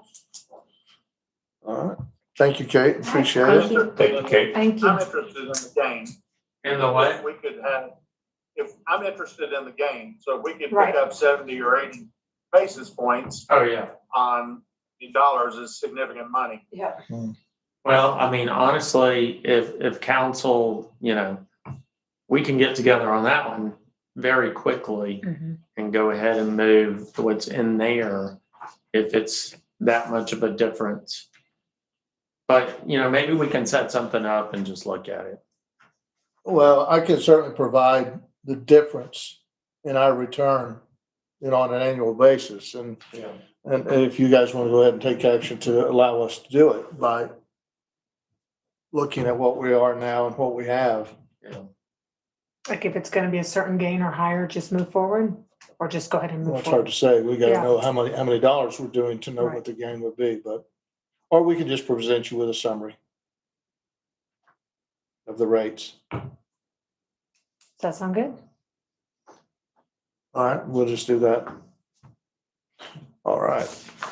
So You gonna go ahead and let's, leave, Kate? I have a 2-hour drive back, so Oh, Yeah. I have eaten dinner. I'll So see you twice. do we Thank you. want Have a great rest of your to, day. would our action be to direct staff to partner with you and I to bring a recommendation back at the next meeting? Yeah, that'd be good. Okay. You making that? Do we have, We'll have to it's do not a motion motion because action. it's a takeout. Just Yeah, action anyway. thank you. George, do you have something, or are you drinking? I was having some water. Yeah, he's made sure he put the type.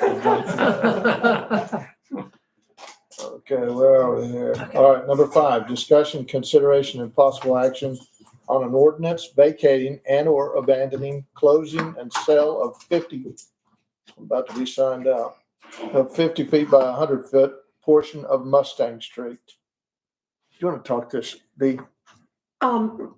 Really quickly, can I just validate the, did we measure that? Is it 50 by 100 or is It's that on what the was pulled from survey. the previous one? Okay, perfect. Okay, so this is what came to us last month about abandoning and selling the property to the Methodist Church that's right here. What's really interesting is Mustang Street ran from Hereford over and kept on going. They abandoned from Cedar Street to Hereford at some point in history, but didn't abandon any of the rest of the road.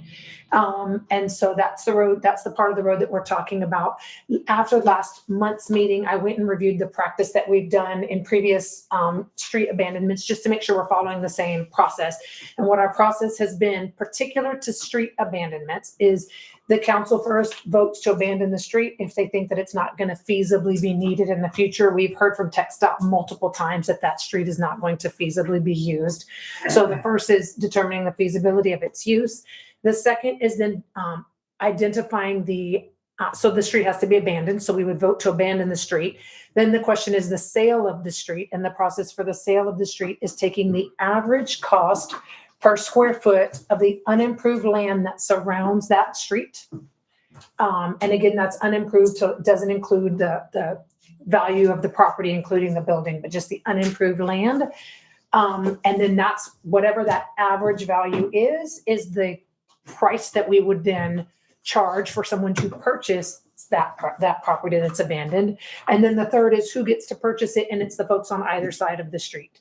So if that street, so if we want to use Whiskey Woods as an example, there was the Whiskey Woods, let's call it the blue building and the yellow building. If those were owned by two different folks, then each property owner would get the opportunity to buy their side of the street. In that case, as is with this case, it's the same property owner on both sides of the street. So you don't have to go and negotiate that sale between two different property owners. So all that said is what this would look like is, A, do we choose to accept that it's a non-feasible street for future use, and if so, abandon it? Then B, what's the property value of that property, which would need to just do the research on the properties on either side. And then 3, would we allow for the, in this case, the Methodist Church, because they own both sides, to purchase that at that purchase price? Thank you. Welcome. So My only thought on it is, are we gonna turn around and just do the section abandoning wise? If the council approves this, are we just abandoning the section by Methodist? Because I don't want to piecemeal this Let me ask you, to- okay, here's the fun part. The piece in between there and Cedar is mine. And so I have been waiting till I'm not on council to come and request council to do it, because I didn't want any perceived, so if y'all want me to, I'm happy to recuse myself from it now, and you can abandon the entirety of that street. So the part that was Cedar to Hereford was abandoned many years ago before I purchased the 308 Cedar. When the whole thing was happening with Whiskey Woods is when I found out that the Mustang Street that was 307 Cedar. When everything was happening with Whiskey Woods is when I learned that 308 over the Mustang Road that ran through there they hadn't been able to find any evidence of it being abandoned. I had advised the property owner at that time to take those steps. They never did. I then purchased the property, so I knew it was going to be something that I was going to request, but I didn't want to bring it to council and have any perceived conflict. But since you brought it up, I'm happy to step away and let you guys vote on it. trying to eliminate us having something 'Cause that's today and precisely then it. having It's- something in You're 6 gonna have a months. stranded piece in the middle that, Well, and if this street and I goes- own both sides of it, I believe. Yeah, I own both sides of it.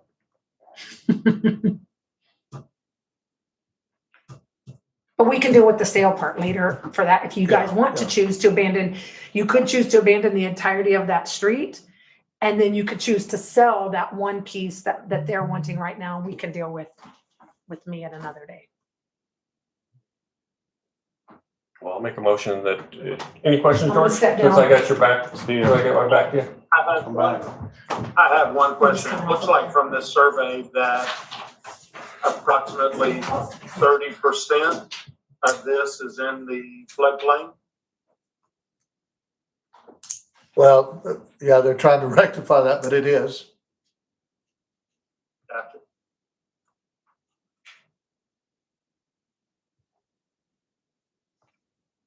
Anything else? Oh, go ahead. Well, I make a motion that we abandon Mustang Street as city property. I'll second. From where to where? I knew you were gonna say that. What are those Do you streets? have the legal You should have the description? map in front of you. I know it starts Oh, at it's so, C. it's so getting tiny. Yeah, I know. From the terminus of Vernon Street to? From Vernon to Cedar, is that right? I think you want it from the post office. I think it runs all the way, it Yeah, runs all I the way to think the it post does. office. So that street, and I'm the worst, I should. Live Oak. Is that- Live Oak, that's it, Live Oak to Cedar. There you go. All right, from Live Oak to Cedar. Hopefully I got that right. Abandoned Mustang. Abandoned Mustang. I'll second. Second by Councilmember Mann. All in favor? 3-0 passes. Thank you. Question, do you want to address the second part of the sale of it for now, or do you want to go back and get that property value? I would like to get, the Methodist Church what they need. I'd like to get it taken care of tonight. Let's go ahead with it. So you can come back now. I can. That vote was 3-0 with an abstention. Oh, sorry, I'm sorry. Any abstentions? Me. We had one abstention. Okay. So then Veronica has the ordinance for the sale of it. I think you would just need a, if you want to pass that for everyone to look, you would just need to make a change to it. So in this ordinance, it was referenced for the same sales price as what happened here for Whiskey Woods, because that was used as the template. But it really should instead be approved as the sales price of the average price of the unimproved land per square foot. And then I think we could pass that ordinance as is.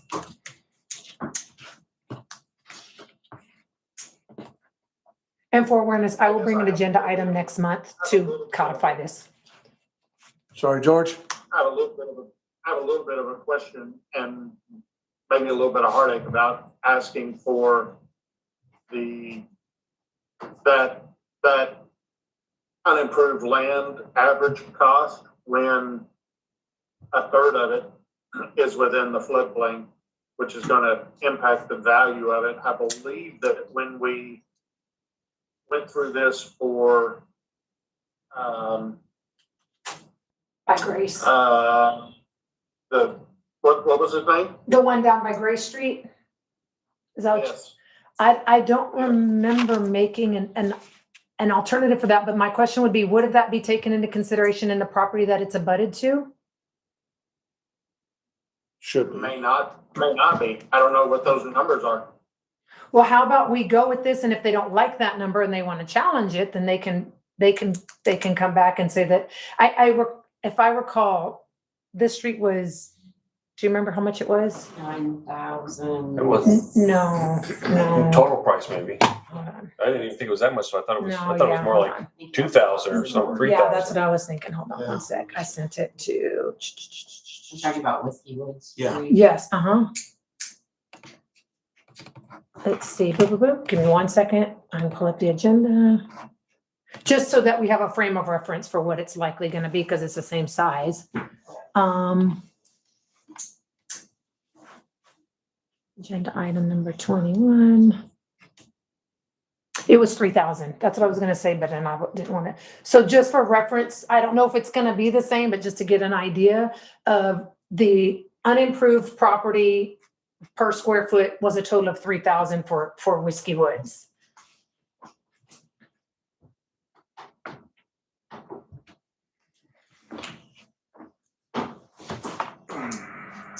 You want to motion it? Do you want to?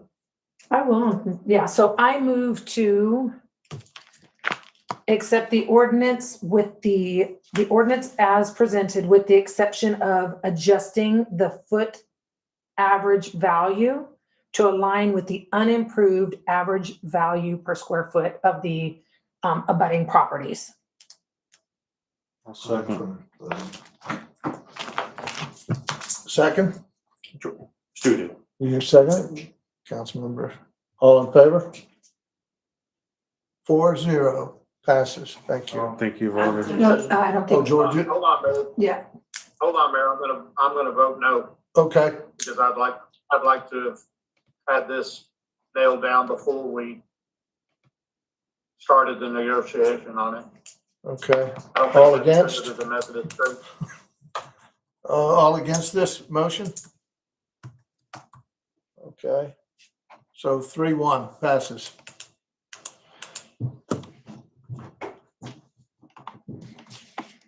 All right. Oh, that's the old one, dadgummit. Sorry, my computer updated on me.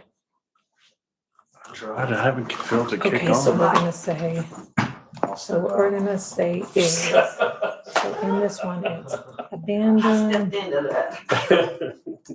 approved. Okay.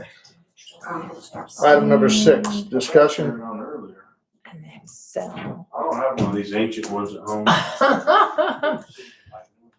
Is it our, oh, because the heat's on. It's a sundial. Sorry. I am perfectly comfortable. I don't know what y'all are talking about. Item number It's been 6. hot the whole time. It's Sit down, usually Stuart. so cold in here. that Sit it's, down. Sorry. Item number 6, discussion, consideration, and possible action on the bid award recommendation letter from Eprotech, Hibbs and Todd. Good evening, Chris Hay with EHT. I'm here to provide a recommendation for award of the bid for the wastewater treatment plant improvements. As some background to these are additional improvements at the wastewater plant that staff came up with. The funding for this is still related to the original wastewater improvements project through the Water Development Board, the EDAP project. Same funding mechanism for the Grand Avenue lift station and the collection system improvements, if y'all remember those projects. So there's remaining funds here. We've gone through the process of TCQ approval and Water Development Board plan approval. They've gave authorization to bid the project, and so we bid it.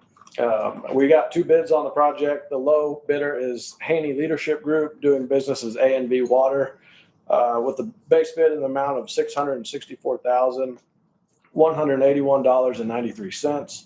After review of the bids, we do recommend moving forward to award the bid to A&B Water for the project in that amount. I don't have the exact number, but I believe the available funds remaining were up over $1.2 million around. So we'll be working with Jim, and I've already talked to him about that, of another project to spend the money. So it's grant money that's out Let's there. go. I know it's a process through the Water Development Board, and it's going to be a process to spend the rest of that, but it's free money, so we're going to move forward and spend it all. So that's a topic for a different night, though. So we're here to award the project. So if you have any questions or comments, I'd be happy to answer them. What does the project actually entail in layman's terms? Well, it's a bunch of random stuff, to be honest with you. We have some concrete paving, some channel improvements, some new motors on some equipment out there, a cover for the filter basin, a chlorine analyzer, just it's bits and pieces. It's basically a wish list from the plant operators to help spend the additional money to help improve plant efficiency and operations. So it's the bid tab includes 18 items.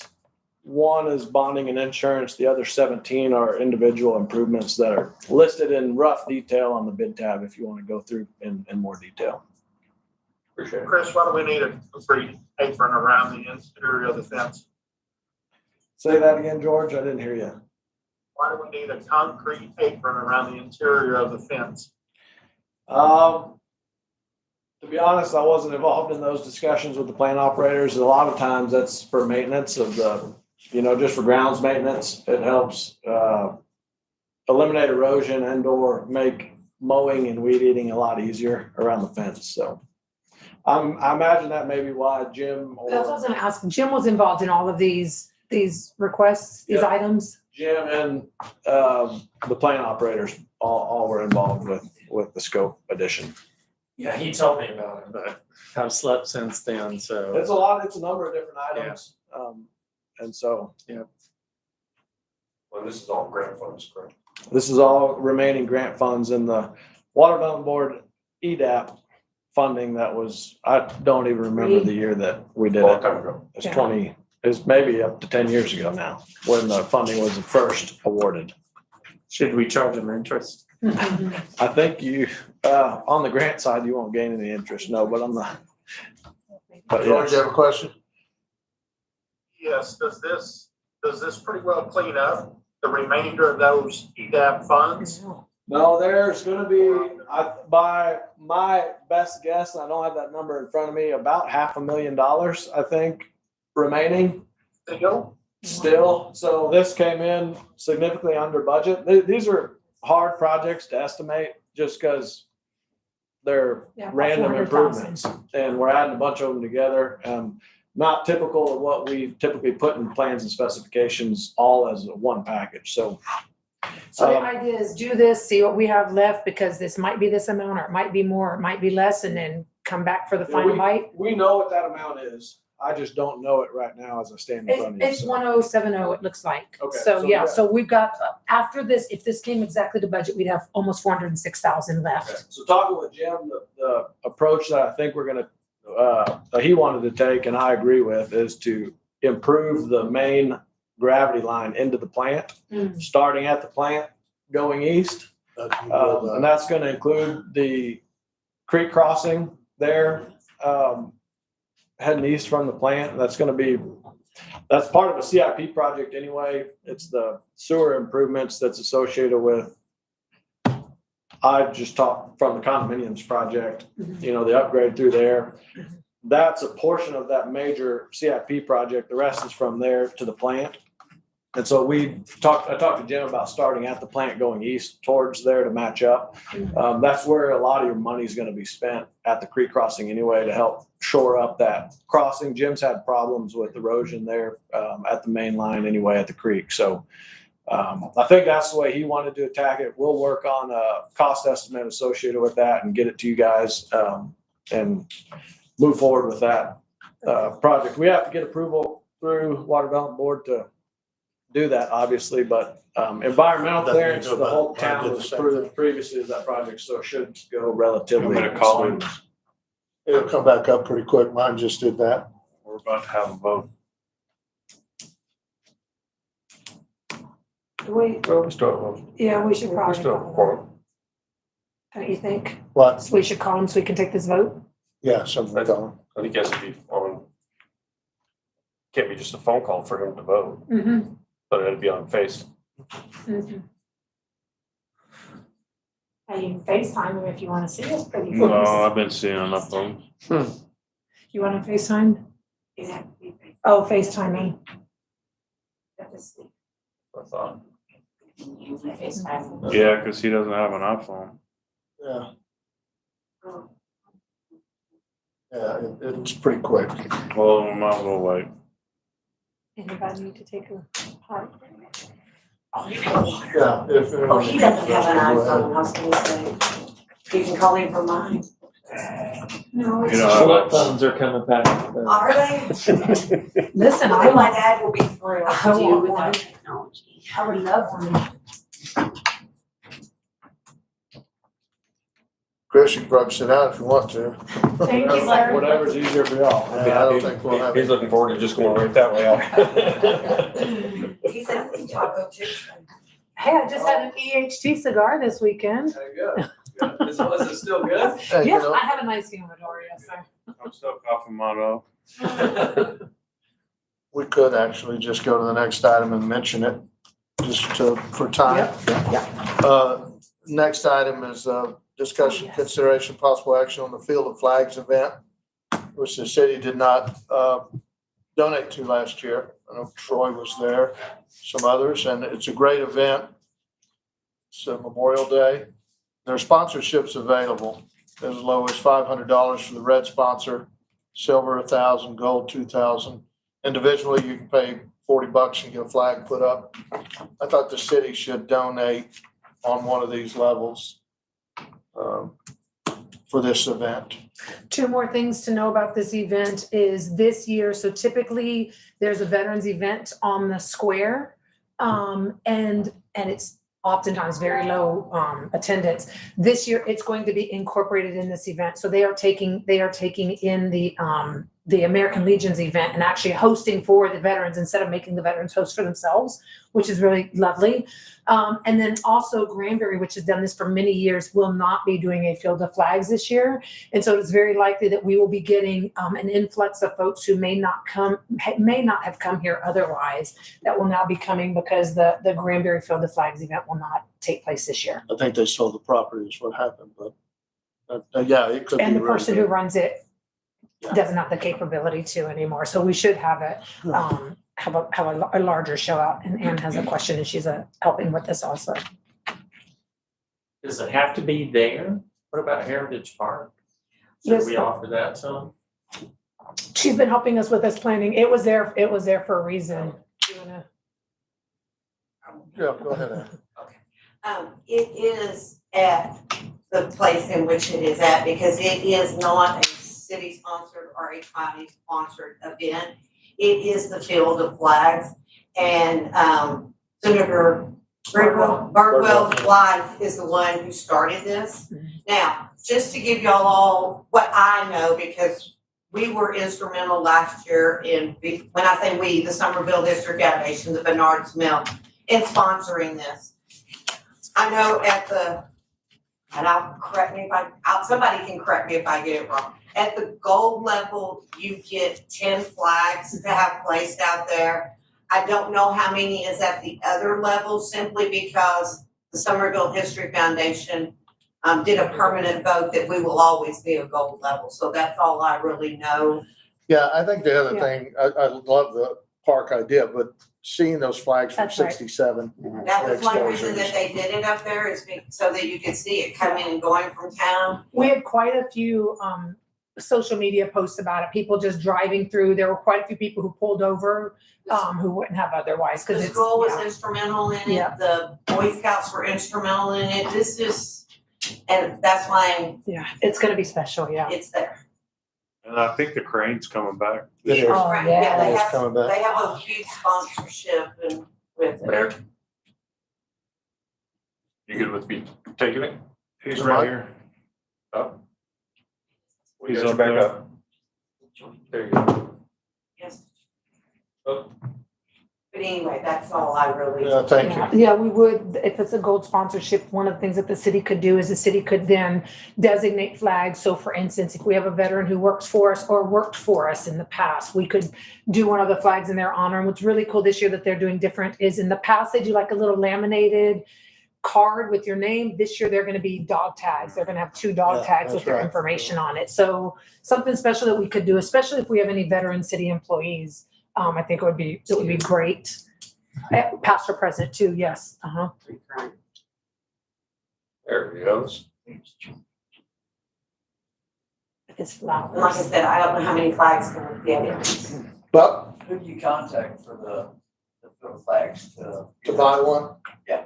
I can get it to you. Yeah, I've got it somewhere, but it's on Facebook. I was gonna say Angela, but it's not Angela anymore. That's But it. Angela- Caden. Caden and Darren with the fire department. Yeah, Darren Darren. Jones. Darren Jones. Yeah. We could definitely, I'll talk offline with you about that. Yeah. Okay. I'll get you the number though. All right, let's go back to the other item and finish up. Sorry, George, her computer decided to do an If you update. do it, I want to put Johnny's name on it. Okay, possible action on the bid? Let me scroll up. Sorry. Ready Water. to move George forward. Oh, has a hand up, sir. George, Oh, I was just gonna make your motion. go ahead. Go ahead. Sorry. Make a motion to accept the bid as presented from VHD. y'all do it. I'm gonna second everything. I'll second it. Councilman Mann, second. All in favor? 4-0 There's passes. a time delay. Sorry, Stu, I thought you had a question. It's not against you, George, but your voice level is poor, it said, poor quality. All right, let's go back to the Field of Flags. George, we just discussed the Field of Flags without you, the event that occurs up on the school property. And I suggested that we make a donation this year as a city to support that. I'm comfortable moving forward with a gold sponsorship. I'll second. Will you make a motion in the form Well, I of a wasn't motion? making a motion, I was just making a Oh, okay. discussion. Oh, I thought you're, my bad. I was letting you get I'm one. sure George has something to say. Someone make a Beat him motion. to it. I move to be a gold sponsor in the Field of Flags, I second. $2,000. Second by Mayor Pro Tem. All in favor? 4-0 passes. Thank you all. I think it's great. Can we you talk s- about if there's somebody we'd like to have named on it? Yeah, we should do that. It's just you and Veronica that are veterans. No, not me. Oh, yeah, Stephen, yeah, yeah. as well. And Yeah, I don't think we Veronica? need a flag. I think we need to look back in history. Do you know some people that have passed yourself? You haven't passed yet, But though. was your dad a veteran? He was. I would like your dad to be one of them. Yeah, we'll put Very Johnny much. down. It's Memorial Day, and I know what, I You know can what do yours. Angela said, Yes. is that, for Memorial Day, it's usually supposed to be those that pass. But she is not gonna tell anyone who has a son or a daughter or a husband that is currently enlisted and still serving, that Right. you can't put their name on it, so it doesn't matter. Yeah, it's open to all. So it's ours is a. Okay, so I'm gonna appoint Dee Conrad to gather those names and decide what they are, and we'll pass them along with you. Yes, sir. And I'll take the glory and take the check over. That sounds right. You can do that, though. No, you got it. I'm all, we're good. All right. Number 8, discussion, consideration, and possible action regarding a special alcohol use permit application for the Spring Fling Festival.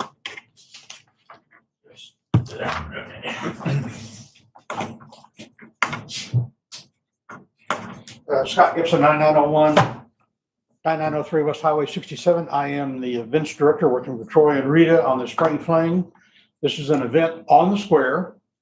We intend to close off the square, the streets around the square, and put a major stage right here in the corner and with vendors and food vendors, and it'll be a free event for the city. We do require alcohol permit. It's only for alcohol served on the premises. We only have 3 vendors, Blackie's, which has the right to set up on their sidewalk to sell beer. We'll have the fire truck that was here for Biloxi, the thirst responders, they'll be here. And then 3Bs, which is building a brewery on the corner. So that'll be the only alcohol vendors on the square. We'll have a variety of non-alcoholic beverages, 2 trucks which sell lemonades and stuff, stuff like that, snow cones and a coffee truck. So we'll kind of cover a little bit of everything on the square, plus a wide variety of food vendors. And we found out today that Chick-fil-A's Baylor truck is going to be here on the square that Saturday. So you don't have to drive to Cleburne to get Chick-fil-A that weekend. Maybe they'll decide to stay, Well, they do have, I have a good friend who works for Chick-fil-A, and they are looking at a small footprint facility, i.e. be ideal up next to McDonald's. Anyway, and then we have a wide variety of other food on the square and some arts and crafts vendors. A couple of unique clothing vendors will be on the square. So it'll be Friday from about 4 o'clock till Sunday, or till 9 o'clock that night. Sunday or Saturday from probably 10 to 9 that night. Okay, so special alcohol, yes? Have we had any other businesses say that they want to be able to also set up a booth or set up and sell? I get 10 calls a day. No, I'm sorry, alcohol wise. No, yes, I'm sorry. Okay. I've got a list that I've collected because I've run the wine festival for the last 9 years. I've got a list of about 250 vendors of all Right. kinds. And there's a dozen people have drink carts and things I- like that. I'd rather limit the outside vendors, so Blackies and Well, So- particularly, I was thinking, is that something Bull Wine would want to participate in? Is that something that Sexton would want to participate in? And Well, if- Chuck will have his doors open. He's not gonna come on the square. Okay, In the past, they haven't wanted to do okay. it. I want to make sure we're The not only one that limiting. does is And 3B. Yeah, Okay. we talked to, both Whiskey Woods and we talked to Sexton Mill. Okay, And they say when the music quits, everybody splits and half goes here and half Got it. goes there. They're happy with that. beautiful. I just wanted to make sure we weren't exclusive. Now, we've talked folks who to, didn't we've want talked to the merchants on the square. Okay. We expect to bring a lot of money into town. We'll do the same thing for the Plexi Festival at the end of May.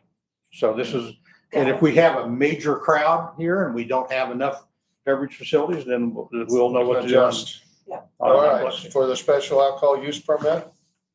Anybody? Any question? I move to allow the special alcohol use permit for the Spring Fling Festival as presented. March 28, 29? Yes. That'd be awesome. Thank you. Wait.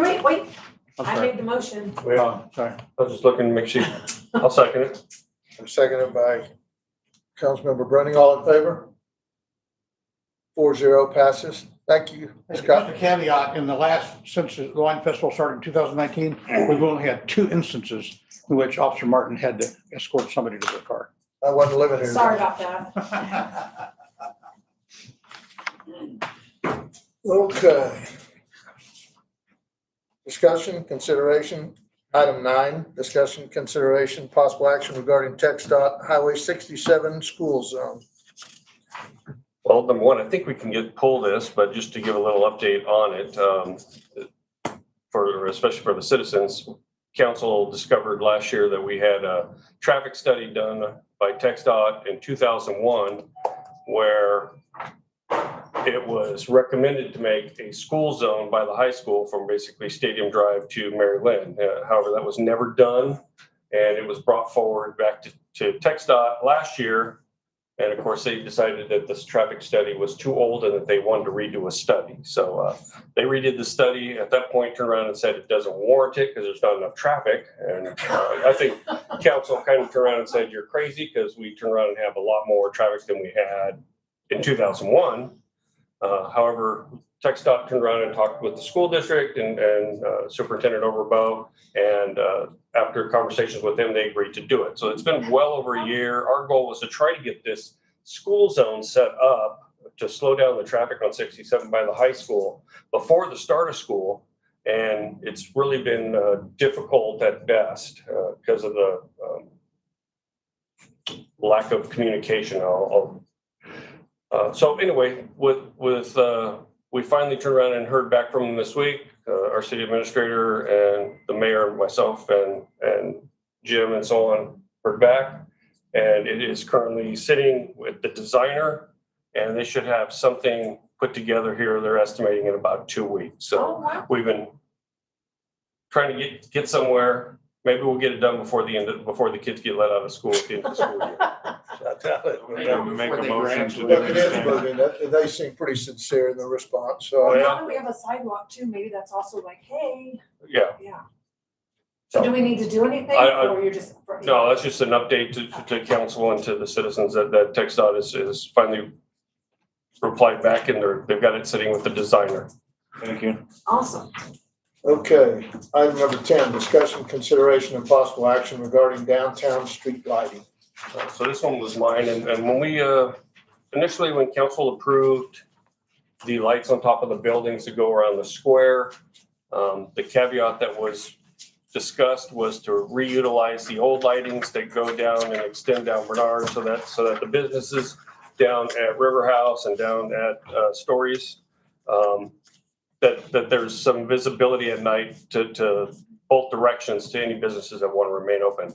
Well, since that time, we've had some issues to where those lights are either non-operational or at least they're off. I'm not sure which, but I think council needs to decide if they want to direct staff to find out what's wrong with them and fix them or replace them or not have them at all. Because I've had phone calls from businesses on both ends, and they're like, hey, it's real dark down here now.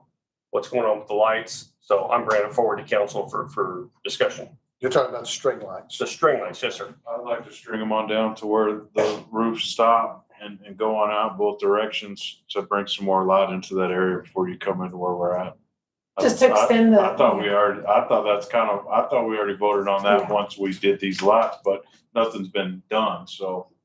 Well, they were on until, I don't know, probably about 3 weeks ago or a month ago, the string lighting went The on. string light was on, but they weren't Some of the moved, were string they? lights, I think, that are coming through downtown could actually go out Right. onto the highway. Right. Yeah. Well, we've had, and Jim's not here, so We I lost them. apologize, I don't know all the story, but we've had meters go out. We had an electrical storm where it got fried and shocked somebody. We've had last Saturday, an oversized vehicle came through our town square and busted all the ones where you're talking about. So very prime time for everything that's going on. It's just, I think they don't do a lot of lighting. I'm not a huge fan. They look good, but they don't provide a lot of lighting. I would recommend, as we start to expand, because it's the overlay, that we try to work with Texas, New Mexico, and put, we can do low level, but put some street lighting further down. So I think that there's, what can we do today? What can we do tomorrow? What can we do next year? Right? So we all agreed, hey, we've got them, we've paid for them, let's move them and use them. So I'd want to continue to do that with whatever we have. And mine wasn't necessarily for the brightness, because good Lord, it's plenty bright down there now. It's simply to just connect in your brain, hey, there's more to happen down there. So it's just, it's the, Have visitors know there's stuff going on down both directions. it's a nonverbal cue that the downtown continues beyond the square. We're gonna have to buy more because they Ed, were have a all quick broken. comment? I did, I signed up for this one, You and sure did. Right here, Ann Carver, number 10. I signed up to speak on this one, and Troy and I had a discussion about those lights a long time ago, and the fact that those lights, yes, they need to be extended, but the lights that are there, and Jim is not here, and they are extremely weighted, is that the correct word for it, Troy? Because they sag and lag and never could really get them hanging straight in some areas.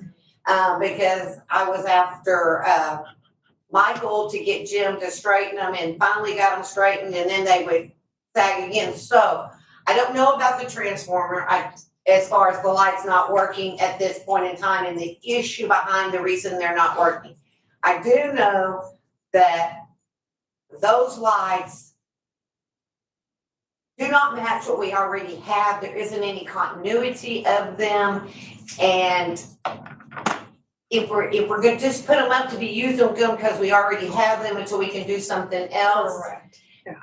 That might be fine, but please don't just put them up and forget about, because there's no continuity and it looks like we're just doing patchwork instead of actually a complete presentation of our downtown. Yeah, I Troy and think we all Yeah, need I'd see to them go as a and take a short-term. tour one dark night and come back and let's suggest what we want to do. I can't even think what's remaining. We've lost 2 strings. Well, I mean, I think the point is, hey, if we've got strings, let's use them where we don't have lights right now. And then let's get more lights, and we can keep adding more lights. And as we add more lights, that we either repurpose those again, they may end up in Heritage Park, they may, yeah. And then we had, and I want to say one of the meters went out or something, and I want to say it was that side, and they rewired them.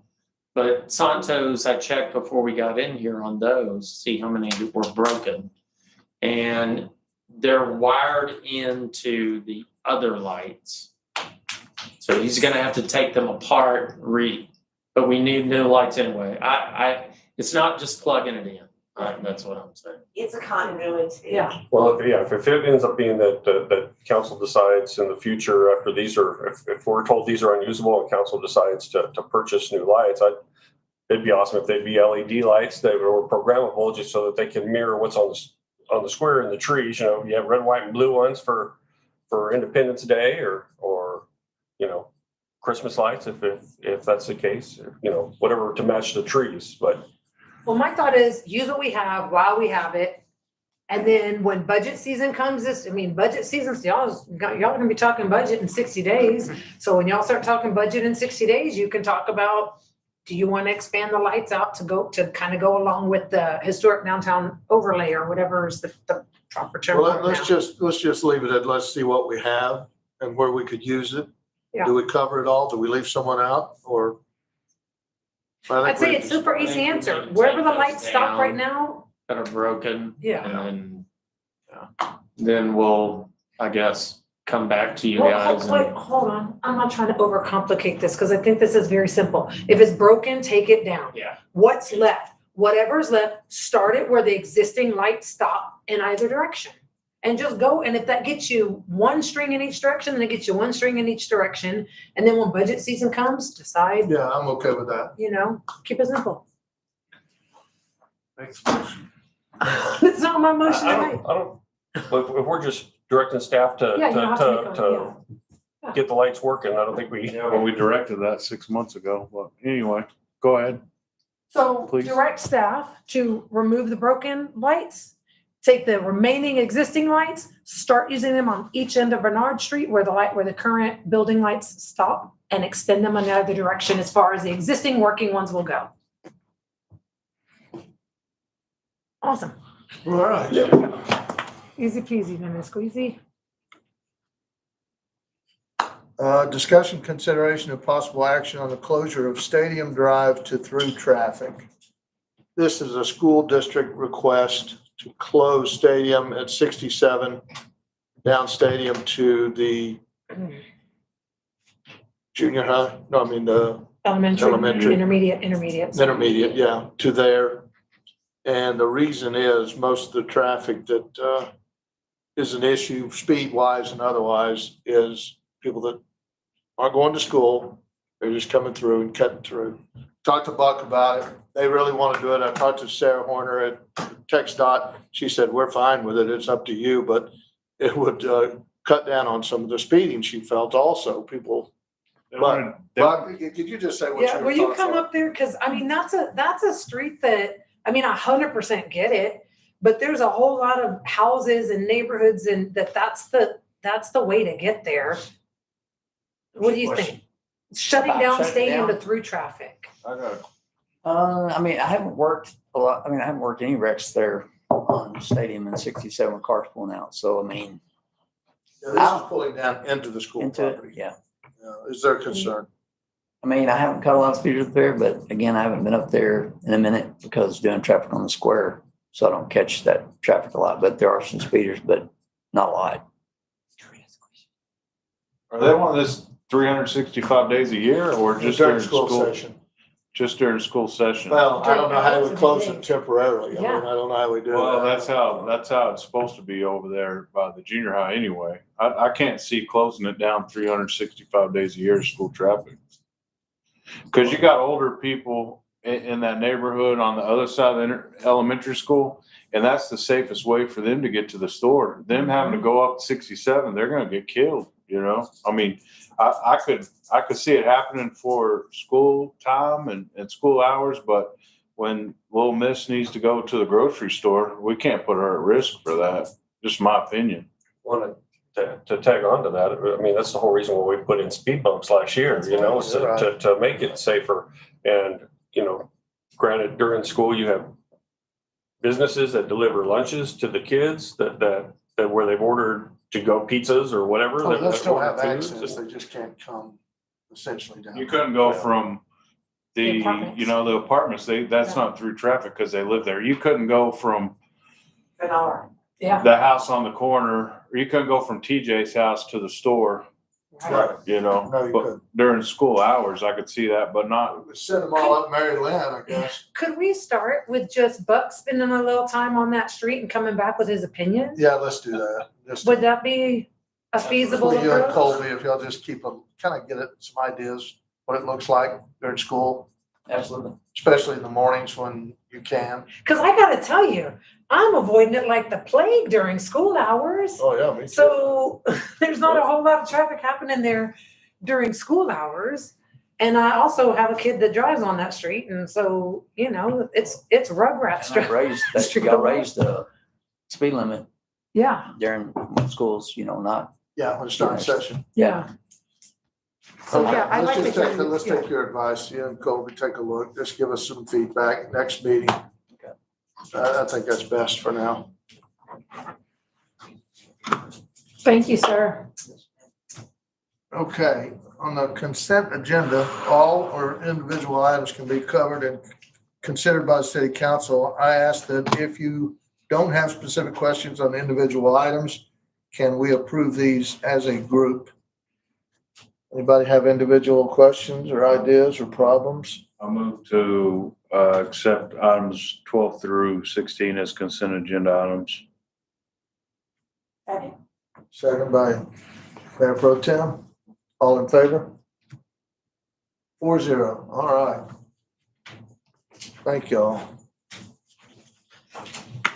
All right. Stephen, would you like to come up and represent? No, wait a minute. Is anybody doing public works? Are you doing that, Stephen, or do we have nobody? No. Okay. Buck, you come up here. Sit down, Stephen. Yes, sir. Thank you. You're welcome. Oh, your shit. If I had a jacket, I'd give it to you. That's all right, I'll get there. Other than my normal stats, I hopefully y'all got a copy of my racial profile that we have to file yearly. Every law enforcement every law enforcement stops vehicles on a regular basis. This was passed in 2009 in the 81st legislative session, House Bill 3389. So I have filed that, and that's the report on how many vehicles we stopped. And it breaks it down, as you can see, where they're stopped, their race, their gender. Do you ever get any feedback on this when we submit it? Is just out of curiosity. I mean, I've looked at it every year, but I've never asked you if they ever call back and ask anything. No. Okay. I've never read it, other than we file it, and it's required. And I'm assuming if we get any racial profiling complaints, maybe, but I haven't. Sure, picking on them. And this was not in my stats. Of course, I was notified of this slide competition that's happening this weekend on the 15th. It's out on this County Road 412. The sheriff notified me on February 28th. I'm not sure who told him, but there have been several law enforcement agencies that have dealt with this group that when they're going to the place where they're having it, where they're getting stopped for minor violations, they just take off and they're getting in car pursuits, police, they're running from the police. But, so they've already sold about 1,200 tickets to this thing. Holy smokes. So there'll be 5 to 6 extra DPS troopers. The sheriff's got extra patrol, and of course, I know at least half my department will be out. So. Oh, brilliant. I'm gonna try to be out during the day, and then so. Barney's gonna be out. Oh my gosh. You know how big our department is. Check around Vic and turn around and go. That's Go my back on favorite that. thing. We make light of this, but I can tell you, Fort Worth Police Department's who notified Okay. us. Sure. And it's been an awful event. They were doing this in Navarro County, and they ticketed them, they arrested them, and they ran them out of town. And not that that's what we're going to try to do, but we are going to keep the laws, and it will be dangerous. You probably will see an event that you've never seen before, that when they leave after the races, they come here, they do donuts on the square. That's what they do in other towns, and they drive at excessive speeds. So there's 6 DPS, full sheriff, and at least 1 officer here in the city. So it's nothing to take light. They say it's dangerous. Alan West has done a lot of research. It looks right during spring break too, which isn't a good thing. Yeah, that's what I was looking Hopefully at. you guys have a lot of stop sticks. Right. We do. Yeah. We have some. Well, DPS is actually going to provide me with a couple more. So. Anything else, Buck? Anybody have any questions for us? No, but thank you for being on top of this, because that's, You go on the Yeah. Texas House of Power is where I found it, not the For the Culture, but if you want Okay. to look at it, but 1,200. Is this on somebody's property? they purchased They some bought land, yeah, 412 and built a big concrete pad. So they spent some money on it, What was it, concrete. 7 acres? Oh, Yeah, I think so. 7 acres, I think they purchased. okay. Thank you. So that means it's gonna be a regular thing. Yeah, I know, on a that's what serious I'm- note, that's already Airplane Hill there. It's, I mean, we're liable to have some tragedies over there because those people, we already had one there, 4 years ago? Can we put out like temporary speed bumps? It's in the county. I mean, can we partner I'm with them? I'm just about when thinking to they come keep through the things from. square. Yeah. I just found out about it Yeah, last night yeah. when we had the CT 100. Oh. So, I don't think we have temporary speed Or bumps. like slow Yeah. signs kids or Yeah. something. oh, they don't read. Block the You square think off they with some read? equipment. No. I Yeah. don't know No, anything. these guys don't, they hope to get chased. That's their goal, is to be chased by law enforcement. Oh, goodness. So Maybe, not sure what we can do over and Maybe above wave what and we've direct already traffic planned at the through square with the our sheriff's office officer with at that Buck and Say again? direct traffic at the square with, They obviously don't know. I mean, Melrose that's is the only thing that's Pro gonna slow 2A. them down. Maybe we'll get all of our military guys. and You know, guys with I'm not guns. sure. I don't want to be What? alertive, but could we put something on the city website that, Yeah. I mean, is that, Expected Scary or- increased traffic or something. you know, we don't have to specifically say, but please be careful. Drive defensively during spring break. We expect a lot of visitors type thing. Right. Maybe like we're gonna have extra law enforcement during spring break this Yeah, week, that would be good too. you know? Veronica, can you Well, I mean, put it's spring something- break now, yeah, so spring break weekend, yeah. Yeah, let's just Yeah. put something out there to address defensive driving and be, get in a chase because they spin out. Yeah. That was gonna be we don't wanna yeah, take the you gotta bait make your either. decisions. You're the law enforcement, but Yeah. yeah, I wouldn't think that would be necessary. Unless they're on Hartford, then I would do it. It's probably gonna be fine. Oh, Right by goodness. that White House. Thank you. Yeah. You could do a roadblock. Detour them to her. Yeah. It's going to her. All right. All right, Stephen. Thank you.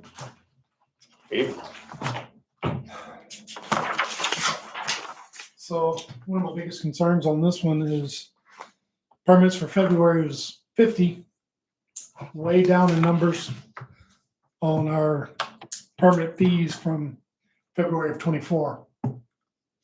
So Down? the numbers are up for the permits, but the fee Oh, dollars. number is way Gotcha. down. Gotcha. That could have been a large project. That's what I was trying to remember. Yeah. Wasn't that when the school started, before we got those lots? Cause it was around the Mm. election Where time. we had the condos that paid a big check last year. Yeah, the school was 90,000. Was it that much? Yeah. Are you ready for That's questions? probably what it was. Yeah. I'm having major issues with the hotel, motel, whichever, there by Big Cup. Yeah. We've got to do something. I don't know what's going on. They've had plenty of time, but I need an update on that. He's got till Friday and then we're gonna go clean it up for him. Okay. So, He's already been sent a notice and we've already warned him that Buck can give him a ticket. Citation for that. And I told him via email, copied Troy on it. He's got till this Friday and then we'll clean it up and put a lien on the property. okay. And so are there tenants up there in the top? No. Is it boarded off? Yes. His flagging up there was all missing last week when I Yeah. drove by it. It was I mean, all. it- He's got 2x4s and plywood blocking that. Well, That's interesting section you off. brought this up. I've received 3 emails tonight while we're here. I understand. Yeah. My phone's been getting wore out. I've been, So Friday is, and then we'll bill him for the cost of the, Yes, sir. all right. Any other questions? so Friday is his deadline. We would start working on Monday. I've got to get a quote for somebody to to haul it off. I want to have the, I feel like we need to have the quote ready to go on Friday. Monday, we want to be ready and prepared Monday to take care of business. If we spend a little money on a quote, I don't know why they would charge us to give us a quote, but we want to have somebody lined up Monday. We're pulling the trigger, please. This has been a long time. I'll make some phone calls tomorrow. I appreciate it. Thank you. I'm not trying to be rude. He's had plenty of time. He I agree. has, yes. Because I've been Thank here you. 3 months now and it was done way before I I started. want to think it's probably been 6 to 8 months ago or more. And he keeps saying, well, it's the insurance. And you've had plenty of time to get that cleaned up. All Thank right, anything else? Thanks, Stephen, appreciate it. All right. You didn't have anything on code enforcement, did you? Anything, any changes? Have we started the building out there What's that? at the animal control? No, Okay, we've got to go through a bid good process. process. I know we've received one or two, but, okay. Rita May, Convention of Visitors. Okay, everybody. Well, I gave you my report. For me right now, it's just all about, I'm getting ready for this travel show and the spring fling. So my whole world is kind of that right now. And then website, I start that tomorrow with a guy that we hired that's going to help us just kind of refresh what we have. Like we kind of got all these different quotes from everywhere from $1,000 to $80,000 to redo the website or just update the website. A lot of feedback about calendar and all that kind of stuff, and just making it more tourist friendly and all those things. I mean, it takes time to kind of figure out what all works, but I feel confident with this guy that we'll at least get like a really refreshed page. And yeah. Have But you we'll start- engaged the advisory board to make sure that they're giving feedback on the changes that should happen to the website? Not specifically in those in that first meeting. Yep, do that. So before we pay anybody to do anything to the website, that's precisely what we have the advisory board for. So for instance, for the website, you're gonna want to use them for two things. So for one, to get feedback from them on what needs to change, what's gonna be helpful, what's not necessary, et cetera. And then for two, when he does do the redesign, he should allow you to pilot it before it goes live out to the public. Oh, yeah. And so you're gonna want them to be your test pilots, right? So, hey, here's the link for the hidden website that they can then test and give feedback so that when we do that public launch. So Absolutely. grab them before you do anything and tell them like, your I Dream of Gina, you blink your eyes and this website is a completely new website. What do you want it to look like? And what you're gonna find is the things that all 7 or 12 say, okay, now you know for sure that's the thing that needs to happen because they all want it. So they're definitely gonna be your feedback, pre and post. Okay. Yeah. And use them like that all the time. That's what they get paid for. Oh, yeah. You shouldn't have said that out loud. Other than that, yeah. So I think everything is looking good for the spring fling. I hope everybody comes out and enjoys it. We'll miss you, but I think I only have a couple of reports of occupancy from the major hotels, but it's kind of mixed. I mean, I think a couple just have like their usual, like, hey, February is usually slow. This is the way it is. But I had reports of one hotelier who was like, this is the best February I've had since I've opened the hotel. So, I mean, I think that the transitioning, like with the expo, I just think there's a lot of factors that have happened over this last year that are kind of affecting different businesses in different ways. So the square is the same report. I'll go around the square and one will say, hey, kind of slow today. And 2 doors down, it will say, we've been super busy today. So, I mean, it's just kind of like, but I think the overall fact about Glen Rose, I think from what the feedback and the information that I've received from my stakeholders is that if you just look at Glen Rose, zoom out as a tourist town and as, over the last, 8 years, it just kind of goes, it just has a steady wave, it's just kind of like a little bit up, a little bit down, a little bit, but it doesn't ever seem to crash, which is kind of cool. So I think that's where we usually stand out. It may be because of a lot of factors, but probably a lot of the attractions of how the downtown is growing, the merchants are getting together. It's just, I think a lot of great things are happening right now for Glen Rose. So it's looking really good. Any questions? Any other or- questions, anybody? I don't have any questions. All right. Thank you, Rita. Thank you.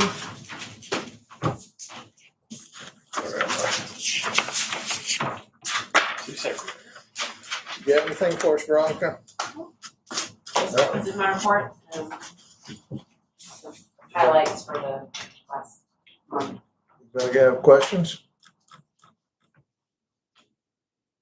Doing a great job. Appreciate you.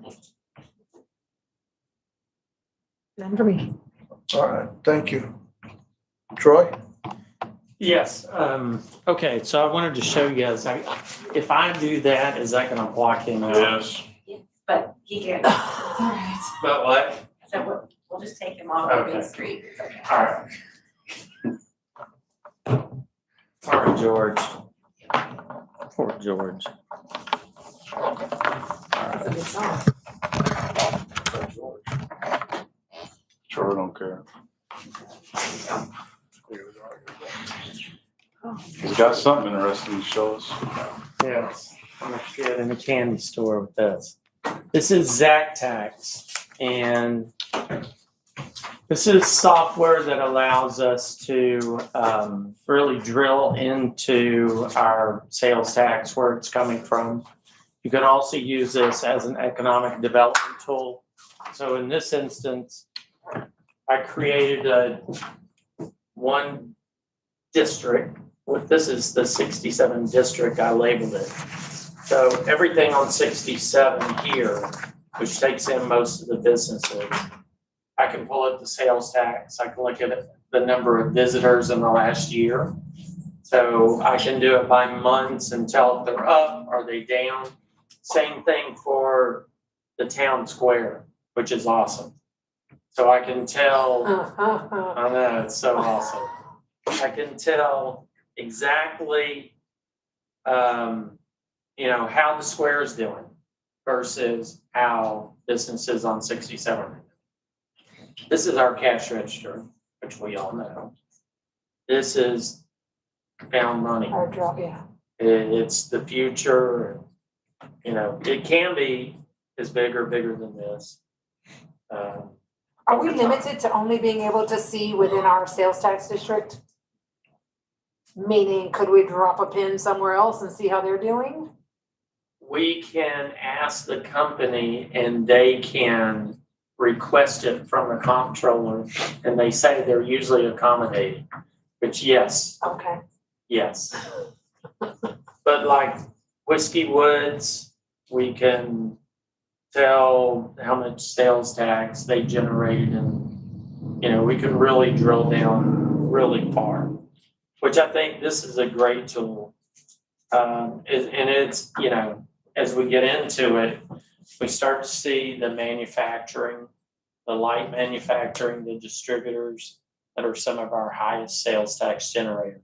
Can we see I don't wanna put their historical names data so we could see year over year and see what industries are trending up, what industries Yes. are trending down? Yes. I'm nerding out right now. Yeah. So retail is obviously huge for us. So it's a great tool. We have budgeted in our budget 10,000. This is 5,000 a year. And this is like amazing to me. Do we have any means of seeing, when we were doing a comprehensive plan a couple of years ago, there was a provider that was saying that, and this gets a little big brothery for my taste, but it's still kind of cool. They could see people who lived in Glen Rose when they left Glen Rose to go shop.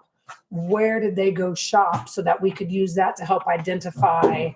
Placer, will Placer do that? I don't know about the people that leave Glen Rose and where they go. Yeah, it could ping phones to go. Demetra always goes to Granbury to go to HEB or whatever. And that way if we could see that 15% of our population was going 15% of our population was going to Granbury to get something, then that may be the something that we want, or UPS, the UPS store, whatever.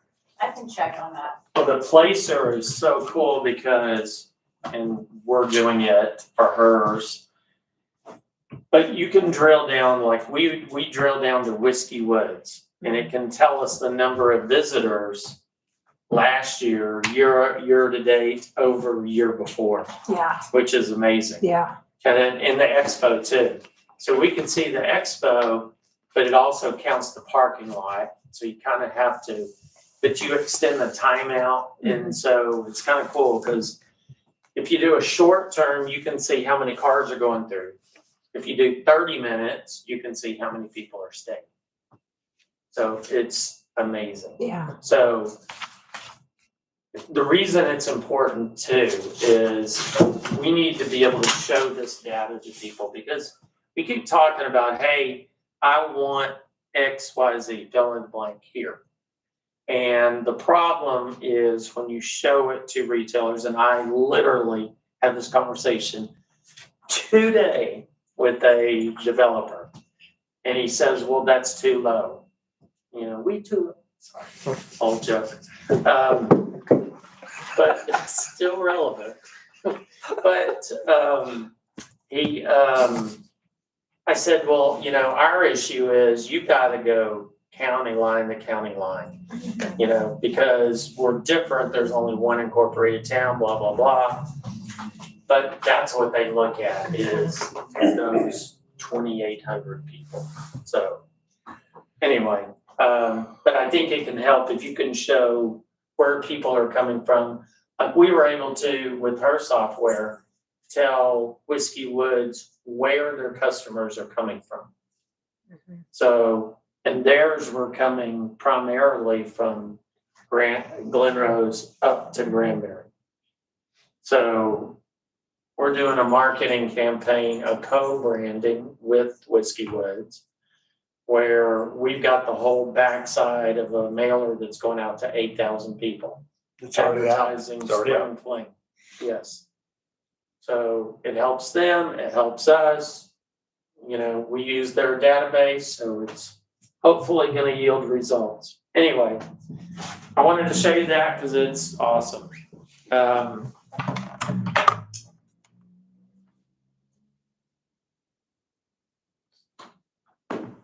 Okay, then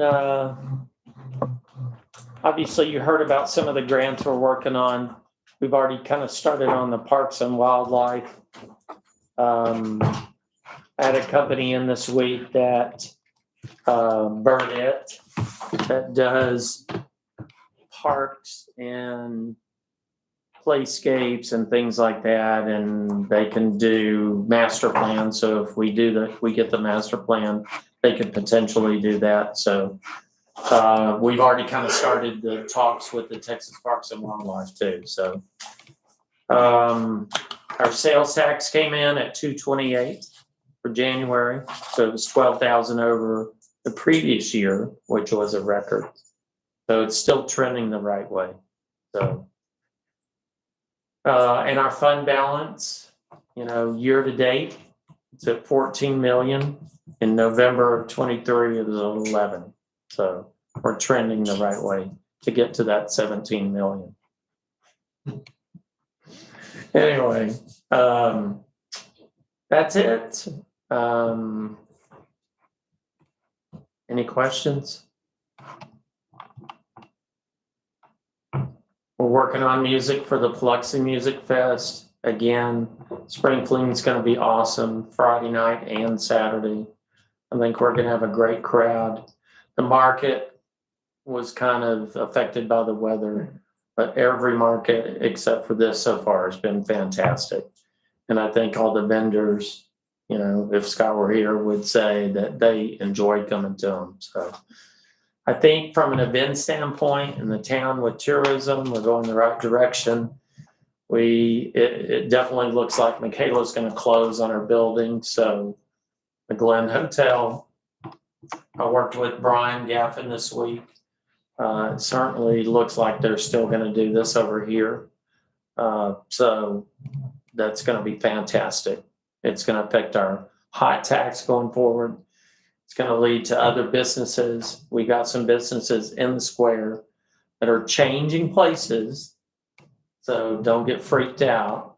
They're going to be filled. So anyway, that's all I got. All right, thank you. Councilmember, anybody have a report, anything you'd like to say before we adjourn? For executive session, you mean? I have I'll let George go and then I have one for Candace. George? So I don't know if everyone is aware, but our benefactor, Miss Joanne Lane, passed away last week. And, you know, it was quite a sad time. We didn't get the Lane building project done in time for her to see what the work kind of looked like. But a very melancholy time for me. I thought we were going to be able to really kind of make it on the timeline, and but she passed away. So I'm sure we'll try to reach out to her family and her friends that were, you know, around with her. So maybe we can include them and vicariously recognize Lynn and Joanne's, you know, huge contribution. Yeah, you're exactly right, George. I will say this on behalf of the city. One, we did send nice flowers to the service. Also, in Troy's absence, I attended this service and thanked the people present and also Joan. And on behalf, I regrets that we weren't able to do it. I will say there were efforts made to move forward and have a ceremony that it just didn't work out with the other parties. But you're right, that was I put a little article in our newspaper this week about it. And if Hannah got it done, then we'll see it. But that was an incredible donation. It was a wonderful, and we make sure the family and friends that were present there, which were all of them, were aware how happy and how thankful we were as a city. So it's a great point, George. Anybody else? I have a update to share for Candace. She wasn't able to be here today. She's starting the work on moving towards us, at least doing some feasibility work on a recreation center. So, you know, there was talk about a youth center, and then should it just be limited to youth or should it be recreation? And so she's had folks that have reached out to her that have said that they want to help and that they want to get engaged. And so what she wants to do is start she will have to participate. She can't lead it. Troy will lead let's call it a feasibility work group to say, okay, for those folks who have said they're interested, okay, it's time to actually start looking into things and finding some things out, and we're going to need those folks' involvement. And so she wants to hold a meeting of folks that have raised their hands and said that they want to help. So if you know anybody, Veronica, my apologies, this is the first time you're hearing it, but I'm about to volunteer you. If you have anybody who wants to be involved in you know, this group would not just be giving ideas, but they would also have to go out and do legwork, you know. So if you've got folks that want to have some say-so, some input, share their ideas, or especially volunteer to actually help with work, then if you can get them Veronica's number and they can call Veronica and say, hey, I heard you're looking at doing a rec center. This is not a promises. This is not here's the board we're using to build this. It is simply feasibility. Hey, let's talk about what can really happen and what do you guys think and how are you willing to help? So if you know somebody, give them Veronica's number and have them call Veronica and tell them they want to help, then sooner rather than later. Ideally, she'd like to do something next month. So we'll see. Thank you. All right, I don't have anything. I'm going to adjourn the regular session of this meeting at 8:19 p.m. We're going to move to executive session under section 551.071. We're going to discuss in consultation with attorney interlocal agreements, also real property discussions, and also a personnel matter, to wit, CVB director. And building official. Is there a building official on that? Yep. And building official. We'll adjourn this meeting for now, and we'll come back into session after we complete.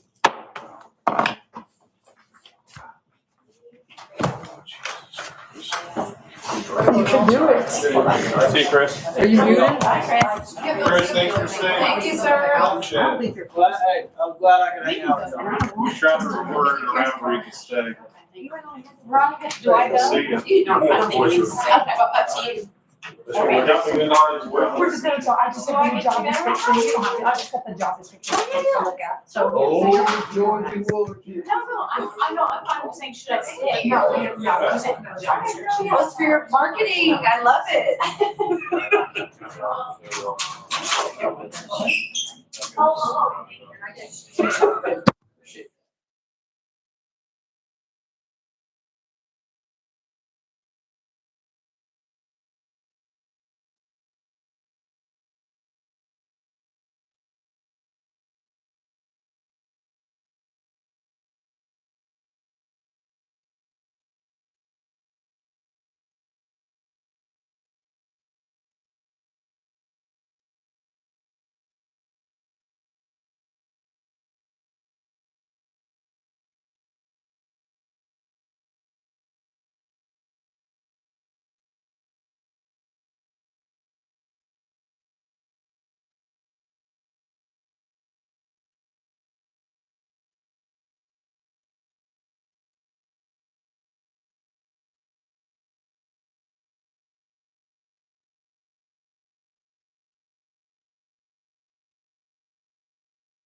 We're going to reconvene regular meeting session at, if I get out of here, 9:29 PM. Okay, we're going to start with the executive items that we have action on. And the first one is item number 30, discussion, consideration, and possible action regarding matters discussed in executive session regarding personnel matters, building official. We're going to move to post the position for building official job as described with a new job description approved by council. And item number 31, discussion, consideration, and possible action regarding matters discussed in executive session regarding personnel matters as CVB director. We're going to post this job, adjust it, and to meet with the new director job qualifications and duties. And that's all we're going to do. Item 29 and 30, no action taken? No, Did we have to? 30 I mentioned already. Oh, you did? Okay. 29, no. You have to say it though. I did. Where were you? You said no action taken on interlocal agreements? No, I didn't. I'm sorry. Mayor Pro Tem wants to remind us there's And no real action property. taken on interlocal agreements or real property. With that, we'll adjourn the regular meeting at 9:30 PM. Thank you, Dave. You're welcome. By the end of my next term, I'll have this job. See you, George. You know what? It seems like we've been here 10 hours, but we haven't. But it was actually a really. Got a lot of stuff done though. Tell you what, this time change sucks though. And you know what? Every presentation we saw.